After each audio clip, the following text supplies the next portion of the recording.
ਸਿੱਧੂ ਮੂਸੇਵਾਲੇ ਨੇ ਤੁਹਾਡਾ ਨਾਮ ਲਿਆ, ਤੁਹਾਡੇ ਲਈ ਸਰਪ੍ਰਾਈਜ਼ ਸੀ ਕਿ ਪਤਾ ਸੀ ਤੁਹਾਨੂੰ? ਤੇ ਉੱਥੇ ਜਾ ਕੇ ਇਹ ਸਰਪ੍ਰਾਈਜ਼ ਹੈ ਜਿਹੜਾ ਮੈਨੂੰ ਮਿਲਿਆ।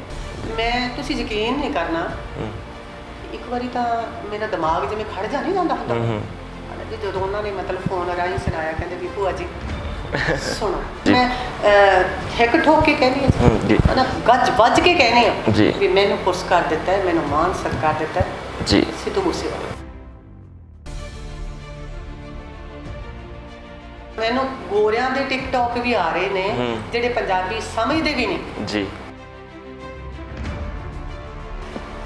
ਗੱਲ ਸੁਣਨੀ ਹੀਰ ਸੇ ਲੇਟੜੀਏ, ਗੱਲ ਸੁਣਨੀ ਹੀਰ ਸੇ ਲੇਟੜੀਏ, ਭਾਗੋ ਸਾਲੂ ਵਿੱਚ ਲਪੇਟੜੀਏ, ਇੱਕ ਜੋਗੀ ਪਿੰਡ ਵਿੱਚ ਆਇਆ ਨਹੀਂ, ਜੋਗੀ ਪਿੰਡ ਵਿੱਚ ਆਇਆ ਨਹੀਂ, ਜੋ ਲੱਗਦਾ ਸੀ ਦੋ ਨਾੜ ਦਾ। ਆ ਵੇਖ ਭਾਬੀ ਇਹ ਹੀਰੇ, ਆ ਵੇਖ ਭਾਬੀ ਇਹ ਹੀਰੇ, ਨੀ ਤੈਨੂੰ ਰਾਂਝਾ ਤਾਂ ਨਹੀਂ ਪਾੜਦਾ।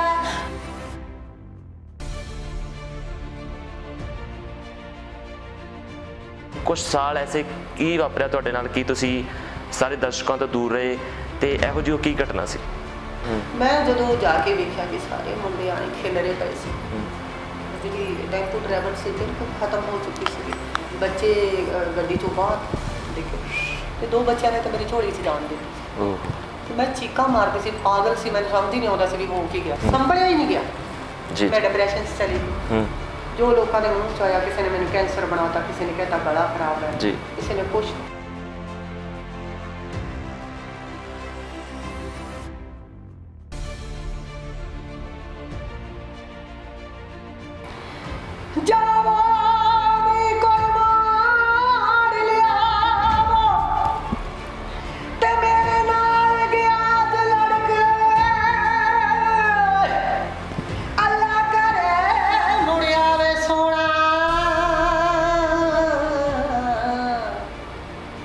ਤੇ ਦੇਵਾਂ ਜਾਨ ਕਦਮਾਂ ਵਿੱਚ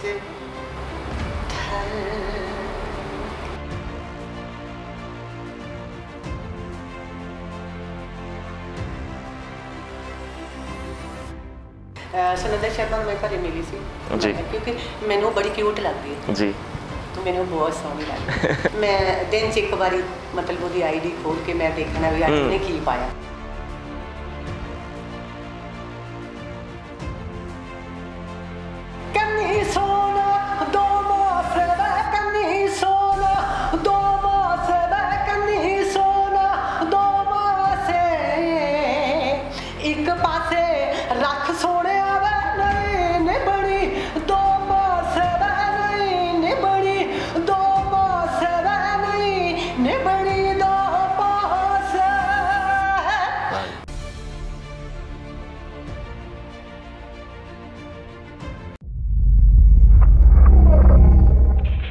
सत श्री अकाल दोस्तों, मैं गुरपाल सिंह बराड़ जिंदाबाद चैनल ते तुहाडा स्वागत है।